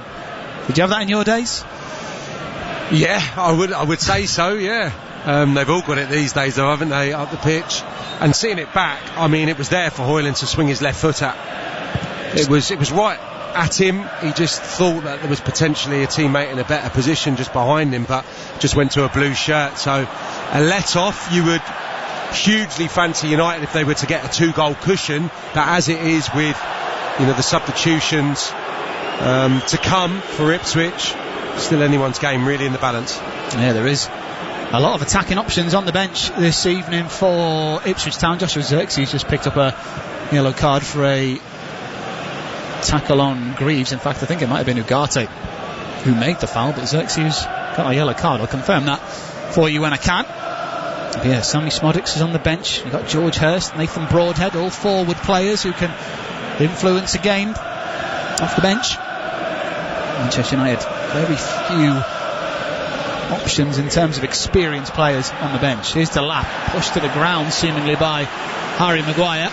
Maguire looks at Delap on the turf, shaking his head, saying, "Why are you down there?" One ball forward for Xerxes. O'Shea wins the header though. Morsey gets the second ball on the halfway line. Villagine, scorer of 2 Ipswich goals. Delap picks it up 20 yards outside the penalty area, tries to get away from De Ligt, but solid defending from Matthias De Ligt.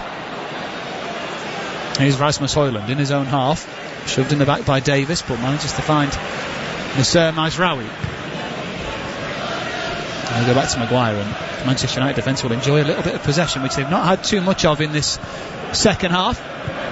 Just need to make Ipswich Town chase the ball a little bit, tire out those Ipswich Town legs. And there's a foul on Joshua Xerxes. Axel Tuanzebe with the foul. He's been involved in a few comments together, Axel Tuanzebe, yet to get a yellow card. He still isn't on a yellow card, but I think the next one the referee might well reach into his pocket, and I don't think you can have too many complaints about that one. No, United are doing well currently. They've been able to wrestle some control in this second half, and Ipswich not really having the attacking impetus that you maybe would have anticipated, having the numerical advantage. I'm sure we'll see a change soon from them. Not seen anything from their left hand side really. Maguire attacking the long ball forward, but he won the ball, couldn't find a teammate in red. Just too few red shirt options really for Harry Maguire. Now remember, if you're listening to Canada or the USA, you can head over to the Sirius XM app and you can listen to any of tonight's games in the Premier League. Liverpool taking on Newcastle at Anfield, and Tottenham taking on Manchester City in North London, if you fancy that. Well, this is absolutely the best game of the night, so why would you want to go anywhere else? Manchester United 3, Ipswich Town 2, and it's Xerxes bringing the ball forward down the left hand side for Manchester United, up against Morsey. Can't get away from the Egyptian. Great work in midfield by the experienced Ipswich Town captain. Here's Delap, wonderful hold at play in the centre circle. Amari Hutchinson now. Davis on the halfway line, doesn't fancy running it. Mazraoui, so goes inside to Hutchinson. Clark, space here. Manchester United back up, but there's not many in this attack for Ipswich Town. 5 yards outside the penalty area on the left hand side. It's Clark, goes back to Cayusta. Very little movement. Clark, Cayusta, he continues his run into a dangerous area, goes the cross. Villagine stands on the ball, can't control it properly, and it gets all bobbly and loose under his feet and goes out for a goal kick. But Cayusta continuing his run from midfield there. Manchester United defence not switched onto that. De Ligt could see it and just didn't track his man for one reason or another. Yeah, just a little bit of a lack of numbers in the box for Ipswich, just a little bit conservative. There's Delap, who's maybe 5 yards behind the play, and then Villagine desperately trying to keep it in on the byline in what was a brilliant ball from Cayus, who, is in the team essentially to break up play, but nice forceful run into the United 18-yard box and a good delivery. Yeah, not seen too much of that in this game really. Took them until the 65th minute to have an overlapping central midfielder, and it looks like there might have to be a change in force here for Ipswich Town. I can see both Jack Taylor and Nathan Broadhead preparing to come on, and unfortunately for Ipswich Town it looks as if Amari Hutchinson is going to have to come off. Sam Morsey is going to come off. His number is the first one to go off. Jack Taylor on in his place. It means the captain's armband is handed over to Dara O'Shea, the big centre-back in command of this comeback now. And here it'll be another change. Broadhead will come on in place of Hutchinson. Not sure if that's a lingering knock from that tackle by Dorgu. Yeah, it'd be interesting how they line up now. Maybe Clark may tuck infield one. Broadhead has played that role on the left hand side more often than not for Ipswich Town in their rise to the Premier League. And they do have plenty of fluidity about them, as Joshua Xerxes being told to come off, I think, by his teammates, but Rasmus Højlund's number went up on the board. Well, there's some confusion here at Old Trafford. Even the announcer isn't sure. Rasmus Højlund is the man who's going off. And the man who's coming on has plenty of experience. Casemiro, one of the all-time modern greats, on off the bench, gets plenty of stick sometimes, Casemiro, but you absolutely cannot question his story in modern day football. He'll add a certain element of expertise to that midfield now. 66 minutes played, Manchester United 3, Ipswich Town 2. Patrick Dorgu sent off at the end of the first half for Manchester United. It's 2-2 at the break, but Aaron Maguire's header right at the beginning of the second half has allowed the home side to regain advantage here against a side desperate for points in the relegation zone. Could it be for the second season running? The 3 promoted sides go straight back down.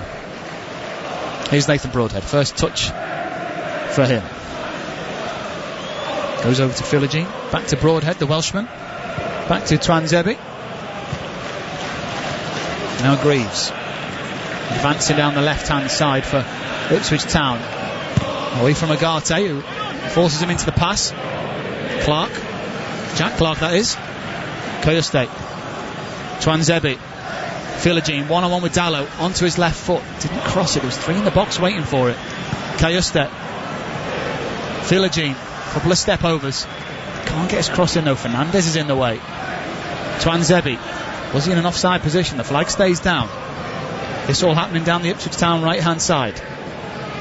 Dara O'Shea, furthest man back for Ipswich Town. He's 5 yards away from the centre circle. Greaves to Davis. Jack Clark tries to play it inside to Dara O'Shea. No free kick given against Joshua Zirkzee, despite the complaints of Jacob Greaves, but just the combative to me more than a foul.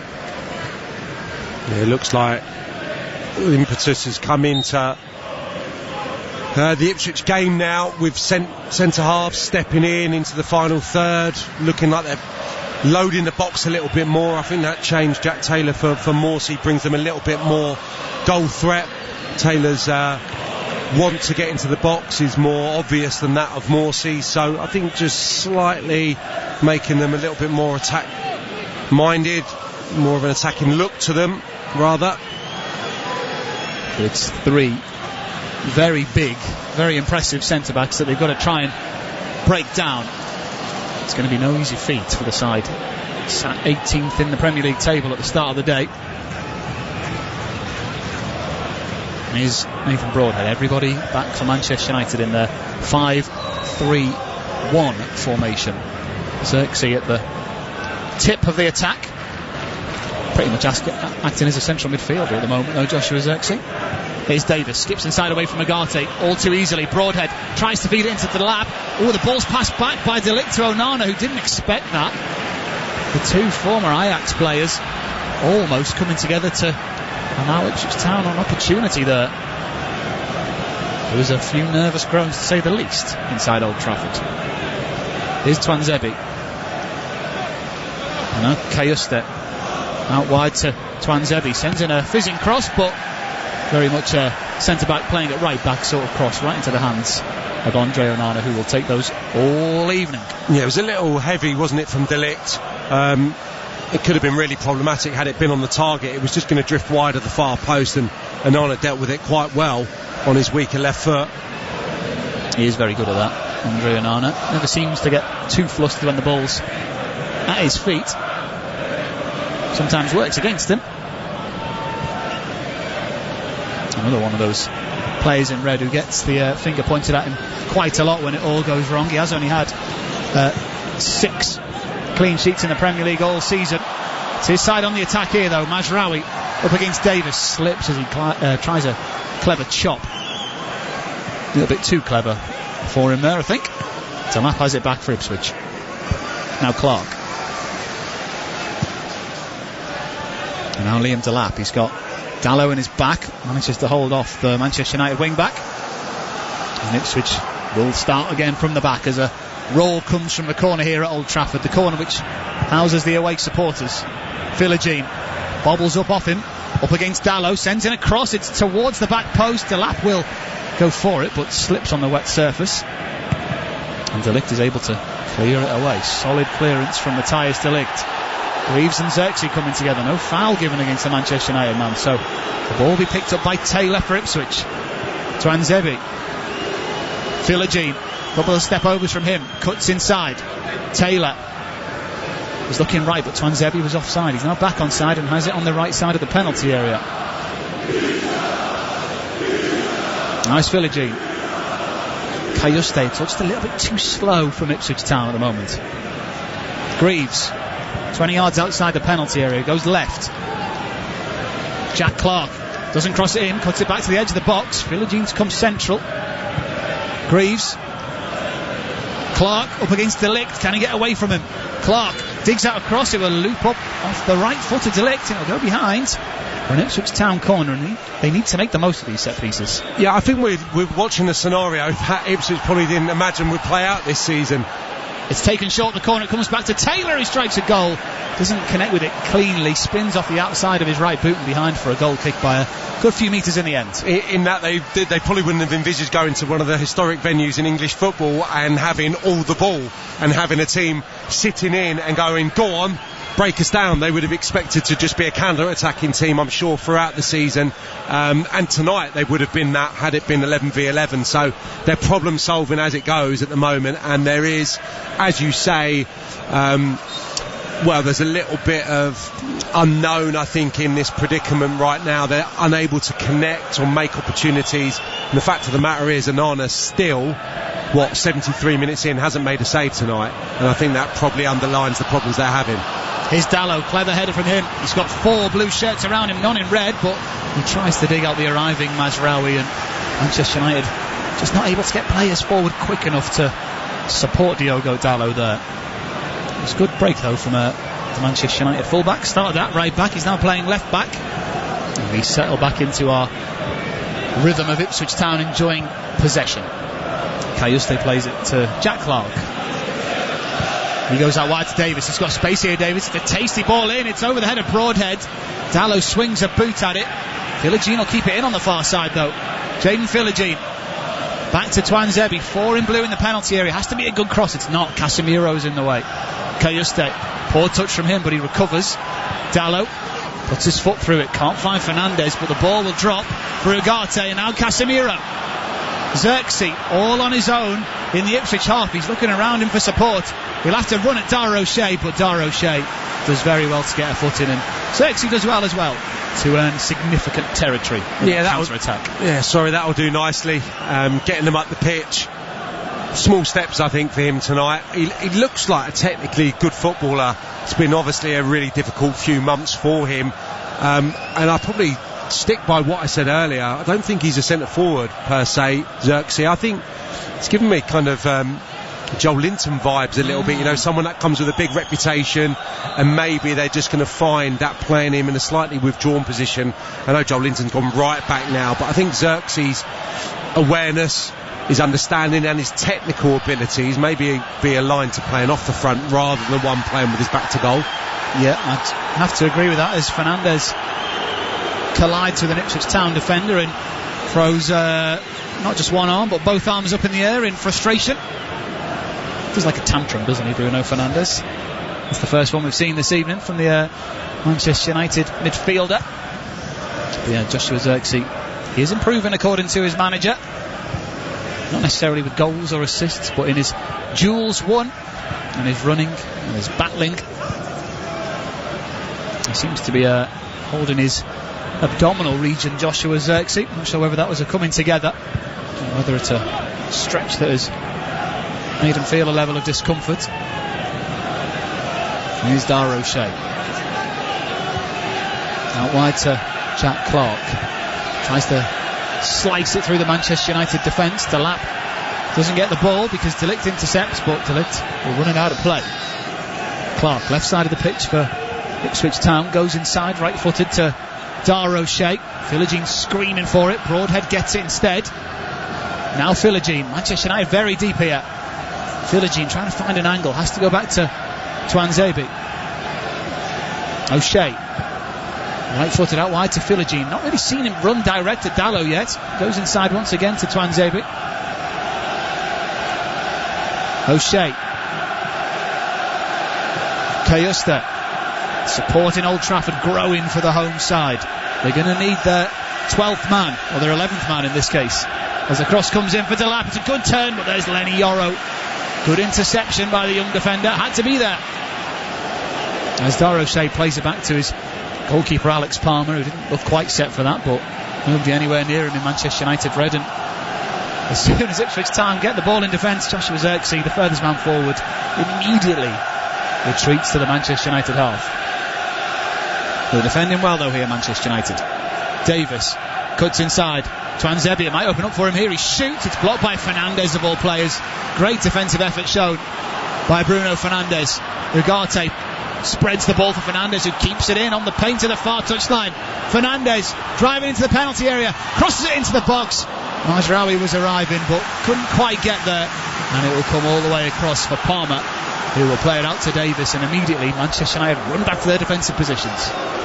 Yeah, they're defending stoutly, really good shape about the team, but that was incredibly clever from Bruno Fernandes, picking that opportune moment to burst forward, and the delivery was an exquisite one. It's just unfortunate for him that there's only one target to hit. He very nearly finds Mazraoui outside of the right foot when it comes. There's only a yard or so away from the wing-back, who's absolutely steamed forward to support. He just made the run to the near post, and the ball was more to the middle of the goal on that occasion from Fernandes, who looks absolutely knackered after busting a gut a good 75 yards or so there. Well, you are listening to Manchester United v Ipswich on Talk Sport with Enterprise Rent-A-Car. Whatever the mission, home or away, Enterprise helps over 120,000 people every day. As Davis helps himself to a free header there after nudging Mazraoui out the way. Twanzebe smacked by Fernandes. Ball goes up in the air. Kayuste's looking at the ref to say, where was the advantage? The advantage wasn't given. No foul, says the referee. Lenny Yoro dispossessed by his own man Fernandes to give it out wide to Dallo in a rather conservative mood. Maguire to Casemiro, who's came on and not really tried anything too fancy. The experienced midfielder. Here he is once again. Simple pass back to Maguire. Manchester United just watching the clock at the moment. Here's Ugarte. Now Fernandes. It's a hopeful ball forward. Twanzebe wins the header but misjudges it, in fact. Dallo. Xerxes in space. Is this a chance for Xerxes? No, it's not. Solid work at the back from Jacob Greaves. Stood his ground well there, and like you said, doesn't really give centre forward kind of energy, does he, Xerxes? He got the ball 5 yards outside the penalty area, and Greaves is winning that all day. I think he's feeling the pace now, inevitably. I think a lot of the United lads are. But yeah, I would agree. It's those little passes in the first half that caught the eye. Nice touches, taking it in. In truth, United look like extended their lead at the moment, really, on the counter-attack, rather than Ipswich getting a leveller. I would be astonished if there's not a change forthcoming. Need to get the goals. Here we go. Oh, there right you go. On cue. Hurst coming on. A couple of changes foot for Ipswich Town. Looks like Hurst and Johnson are preparing to come on, and so Twanzebe is coming off into the 11 today to play against his former side, I should say. Well, it's a forward who's coming on and a more natural fullback who's also coming on. I think maybe they're finding a bit more time on the right hand side when Twanzebe's getting it, and he's not really the most natural crosser of the ball. Maybe Johnson can offer something a little more different from that position. And George Hurst also coming on. He's got a goal in him. Not had too many during his time in the Premier League, but was excellent in the promotion campaign. On for his 15th appearance of the season. 80 minutes on the clock. Manchester United 3, Ipswich Town 2. And it's a free kick in a dangerous position for Ipswich. Johnson is standing over it. Plenty of targets in blue in there. Floats it into the mix. Yoro gets his head up. Important header. The flag's actually raised over on the far side. And Ugarte drags the ball forward. The referee thought about blowing for a free kick, but instead Manchester United will have to throw in 20 yards up the line. This will be one of few times that Hurst and Delap are on the the field at the same time this season. He's just going to be a deputy for Delap the way that his season's gone, but needs must now, and there's going to be opportunities when the ball's wide as time's running out to sling the ball in there to test out that United rearguard, which in truth in the second half they've defended incredibly comfortably. The structure of the team's been great, and credit to the manager for that. It would have been easy to change. I probably said in the first half I would be surprised if they didn't revert to a back four, but he stuck with his preferred defensive shape, and to this point they've been tested very, very rarely. Well, they've had that semicircle of possession, haven't they, but not really found a gap. They might do now because Hurst has it, running at De Ligt, tries to cross it, does cross it, but it will skip off the Dutchman and behind for an Ipswich Town corner, and that's why you bring on subs. A bit more energy and a bit more dynamism. Yeah, and different pattern now to their setup. Going to ask questions of United, who have kind of got to grips with Ipswich's approach. Hurst, similarly to Delap, he's a good mover, he's mobile for a kind of 6'2" physical centre forward. He can shift. Ben Johnson comes forward for the corner, plays it to Clark, who's away from Fernandes, but Bruno Fernandes recovers very well. It'll be another Ipswich Town corner. He's trying to get the attention of the man unmarked on the edge of the penalty area. There's always going to be one man spare with the man advantage that Ipswich Town have. The referee just stopping the handbags in the middle for now. Ben Johnson, corner to the near post, flicked on to Xerxes, and behind for a third consecutive corner for Ipswich Town. Just a little bit more depth required from Ben Johnson. Ben Johnson with the corner towards the back post. Keeper stays at home. It's off the head of Maguire. Was it? No, it wasn't. It last came off the head of Hurst, according to the referee. Looked to me like it last came off of Maguire, but the decision will be goal kick for Andre Onana. Yeah, it just kind of maybe flicks it on to Hurst there. Maguire certainly in the vicinity and defends it well, as he has done throughout, and at the moment he's the match winner, is he not? He absolutely is, Harry Maguire. Well, we got about 6.5 minutes to play here at Old Trafford. You're listening to Manchester United v Ipswich on Talk Sport with Sky Sports. Don't forget you can stream the biggest Premier League games available with no contract on Now. Search Now Sports. Manchester United 3, Ipswich Town 2. Ipswich enjoying the majority of the possession as Liam Delap has a bit of a aggressive kick out at Manuel Ugarte and then follows up on him as well, who is barged then to the floor, Liam Delap, and that all came from nothing really. Manuel Ugarte won the ball back, simply out-muscled his man, and Liam Delap showing his frustration by very much deliberately trying to start something with Manuel Ugarte. Well, he's a very talented footballer, Liam Delap, and you kind of need this to be a top-level footballer, but not great to see. Very unprofessional from Liam Delap. You can see it brewing after the first couple of comings together. I don't know if he caught an arm maybe from Ugarte, but it looked rile. And Mazraoui was the United teammate who came in and threw him to ground. Ugarte doesn't look overly bothered about it now, and they've made friends, but it's definitely a booking, isn't it, for Delap for his reaction? Yeah, well, he's had very few chances to show what he can do in this second half. Liam Delap, there was plenty more opportunities as Mazraoui gets his yellow card for his involvement in that situation. Good to know that he's got a teammate watching his back, Manuel Ugarte. Yeah, two strong boys going at it. I mean, Ugarte showed his physical strength, didn't he, when you got 6'2", Delap steaming into him. There was actually not a great deal there from either of the initial protagonists. Mazraoui probably did more than those two combined. And there's a couple of hugs to see an end to the incident as the cross comes in from Fernandes. Casemiro glances it on. Maguire attacks it, and Greaves didn't look comfortable with that at all as it spins up off his right boot and over the top of Alex Palmer's crossbar. Corner kick for Manchester United, and another opportunity to send the ball into the box, and they've been poor on corner kicks. Yeah, and they've done well keeping things alive tonight. I mean, that was a flattered delivery from Fernandes, but into the area, which is so hard to defend. Casemiro getting a little flick on it. Maguire getting the second touch, and so often tonight kept things alive, and that's how the second goal came about. Fernandes to send in another set piece. What can the Manchester United captain do?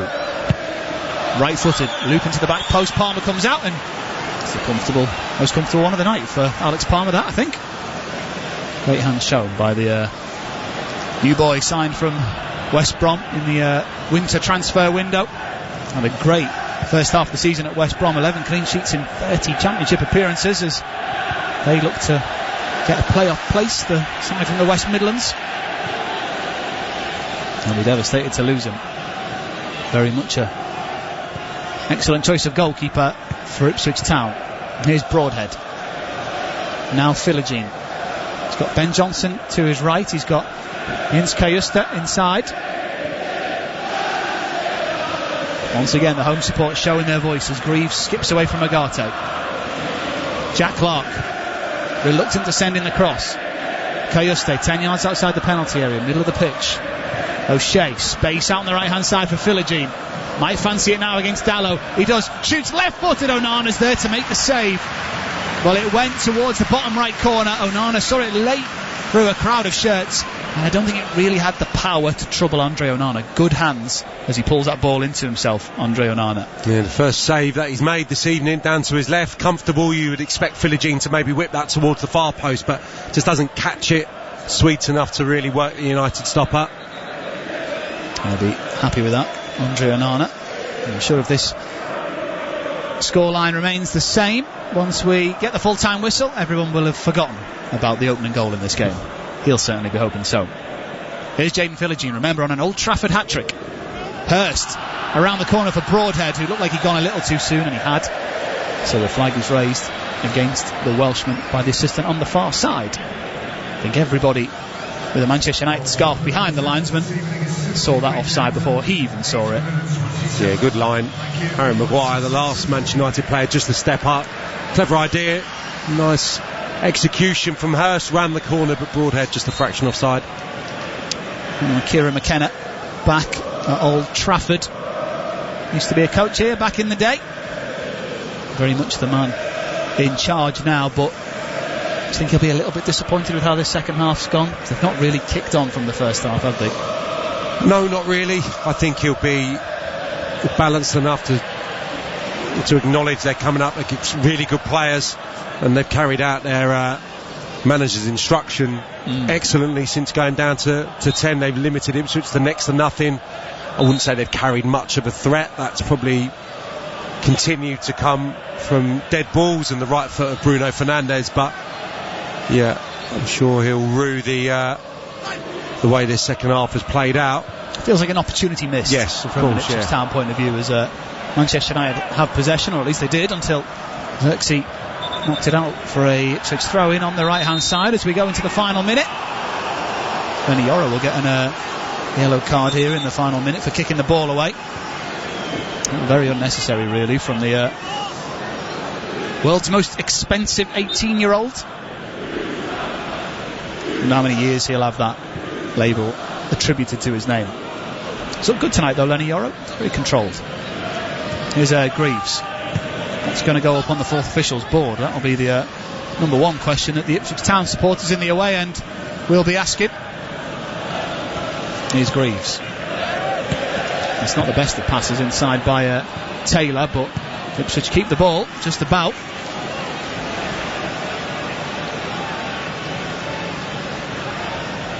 Here's O'Shea trying to find a pass through that midfield trio.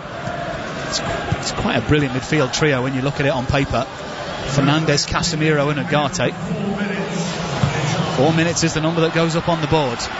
And Ipswich got one more chance in this game. They've not made very much in the last 30 minutes as Johnson skips away from Fernandes.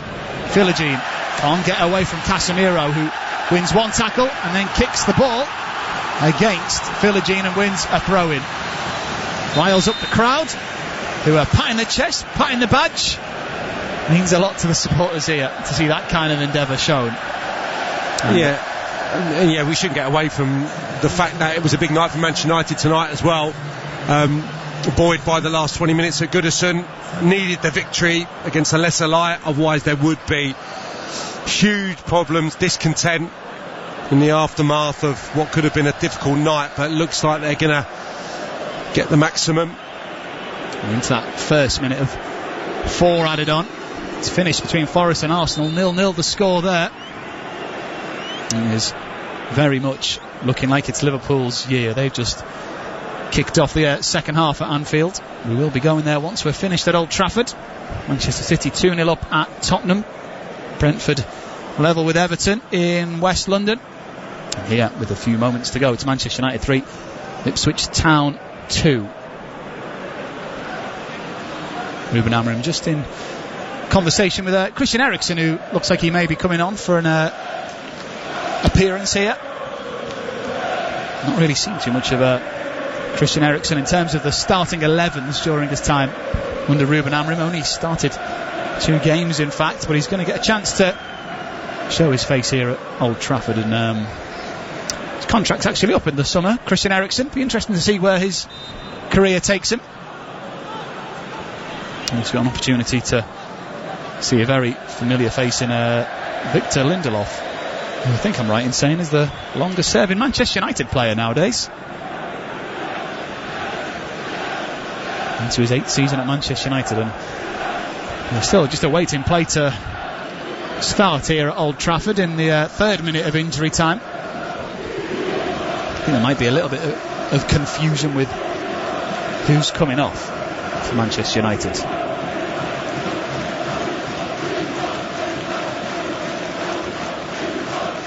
What is the conversation? Can you work out what's going on, Sam, at all? You a good lip reader? Not really. I'm sure just trying to wind the clock down, bring on some fresh legs to probably repel a couple of long Ipswich balls that are going to go searching into the United defensive third in the time that remains. Lindelof certainly ticks those boxes. He can win a header or two, Victor Lindelof. It's a centre-back for a centre-back, though, as Yoro makes way for Lindelof, and Eriksen comes on as well. Joshua Zirkzee is the man who's gone off. Well, they've wasted a good 2.5 minutes or so there making those substitutions. I wonder how much of that will be added on at the end here. Remember, against Everton at the weekend, they had a stroke of fortune, Manchester United, having a penalty overturned by VAR. And the draw there, they'll be hoping for a little less drama in the final throws here. Here's Philogene. Johnson wanted the 1-2, didn't get it. Philogene away from Dalot, sends it across, but it was a rubbish cross from Philogene. Didn't even make the penalty area. Bruno Fernandes just controlled it with his left foot. Here's Fernandes, thumps it away, left-footed, out for a throw in midway inside the Man United half on the right hand side for Ipswich. Now Palmer. Well, they believe, to the Old Trafford faithful. As Palmer goes forward, it's not close enough to Greaves. It's thumped away by Mazraoui. Time ticking away for the Tractor Boys. It'd be a huge point if they can get something out of this game. Manchester United supporters want the whistle as it goes long by Taylor, but it's over absolutely everyone and out for a goal kick. Well, that wasn't smart at all by the Ipswich Town substitute. No, there'll be a frustration that the substitutes haven't impacted the game, really. The fresh players coming into the action haven't been able to turn this in Ipswich's favour, and you've got to say the home side probably deserved their victory. Had that period in the first half, put Ipswich under pressure, got the goals, managed it expertly, and he will come out of this, Ruben Amorim, despite the opponent being in the relegation predicament, with a lot of credit, I think. Absolutely. He still looks incredibly stressed and a little bit damp after the downpour we've had this evening in Manchester. Still got time to play though here at Old Trafford as Eriksen goes up with O'Shea. The Irishman was the one who won the header. Mazraoui sends it forward down the Manchester United left. It's Ben Johnson against Dalot, and it's Dalot who wins possession and wins a free kick. A bit of shirt pulling and a little trip as well from Ben Johnson, so Manchester United have another minute or so to waste here with the ball by the corner flag. Very cleverly done though by Dalot. Yeah, he's got a piece of Johnson's shorts there. So often when it gets slowed down, you see it on the monitor, they're both at it, but I think he positions himself intelligently so the officials can't see it. And yeah, big decision there just as that clock runs down. And this ball will almost certainly be going straight to the corner. Manchester City have won at Tottenham. It's all over in North London. Still time here at Old Trafford. Ericsson and Fernandes take the short free kick. Johnson flies in on Fernandes, and it'll be another free kick for Manchester United, and it was all a little unnecessary from Ben Johnson, who just needs to keep his composure in the final few minutes here as Bruno Fernandes turns into a cheerleader by the corner flag for Manchester United, and Ben Johnson just letting his frustration get the better of him once more. Yeah, always coming that after Bruno Fernandes started the showboating, but lovely feet all the same from him and Christian Eriksen, keeping it in the corner, and probably more of the same forthcoming here. This time it's actually a flick over the top towards Dalot. Ipswich on a handball, they don't get it. He's Eriksen. That's to Fernandes, who boots it with all his power at Philogene. And now Dalot onside, Diogo Dalot in the penalty area. Ugarte was the option. Comes to Casemiro, who's taking a shot at goal. It's blocked though by O'Shea. We're into the 98th minute now here at Old Trafford. There was 4 added on, but there won't be any more. Darren England blows his full-time whistle, and Ruben Amorim gets his first league win at Old Trafford in over a month, and they've done it again against one of the sides fighting relegation. Well, it was Ipswich who took the early lead in this one after a mistake at the back. Manchester United then went into a 2-1 lead, had Patrick Dorgu sent off for an awful challenge. Ipswich made it 2-2 at the break, and then right at the beginning of the second half, the 10 men of Manchester United found a winner, Harry Maguire, the winning goal scorer this evening. Thank you very much for listening to us here at Old Trafford. The final score here, a win for Ruben Amorim's side. Manchester United 3, Ipswich Town 2, as we now head over to Anfield, where Liverpool take on Newcastle United. Going in rather than being in the mix, and then he can't get out wide. His hairstyle's looking more and more like an 80s rock star, isn't it? Pop star. Bon Jovi of the 1980s. Every time I see him. 6:30 p.m. UConn faces Georgetown on Sirius 137 XM 201 and Internet 963. 7 p.m. Auburn faces Ole Miss. Auburn on Sirius XM and Internet channels 84. Ole Miss on Sirius 119, XM 191 and Internet 961. 7 p.m. Clemson faces Notre Dame on XM and Internet 371. Notre Dame on XM 386, Internet 976. 7 p.m. Syracuse takes on NC State on XM 385, Internet 975.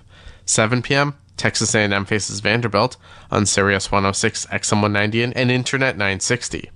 7 p.m. UCF faces Kansas State on XM 383, Internet 973. 8 p.m. Memphis takes on Rice on Sirius XM and Internet channels 83. 8:30 p.m. Indiana faces Penn State on Sirius 162, XM 195 and Internet 957. 8:30 p.m. Seton Hall faces Villanova on XM 390, Internet 980. 9 p.m. Arizona faces Utah on Sirius XM and Internet channels 84. 9 p.m. Arkansas faces Texas with the Arkansas feed on XM 380, Internet 970, Texas on XM 392, Internet 982, national feed on XM 381, Internet 971. 9 p.m. Butler faces St. John's, Butler on XM 389, Internet 970.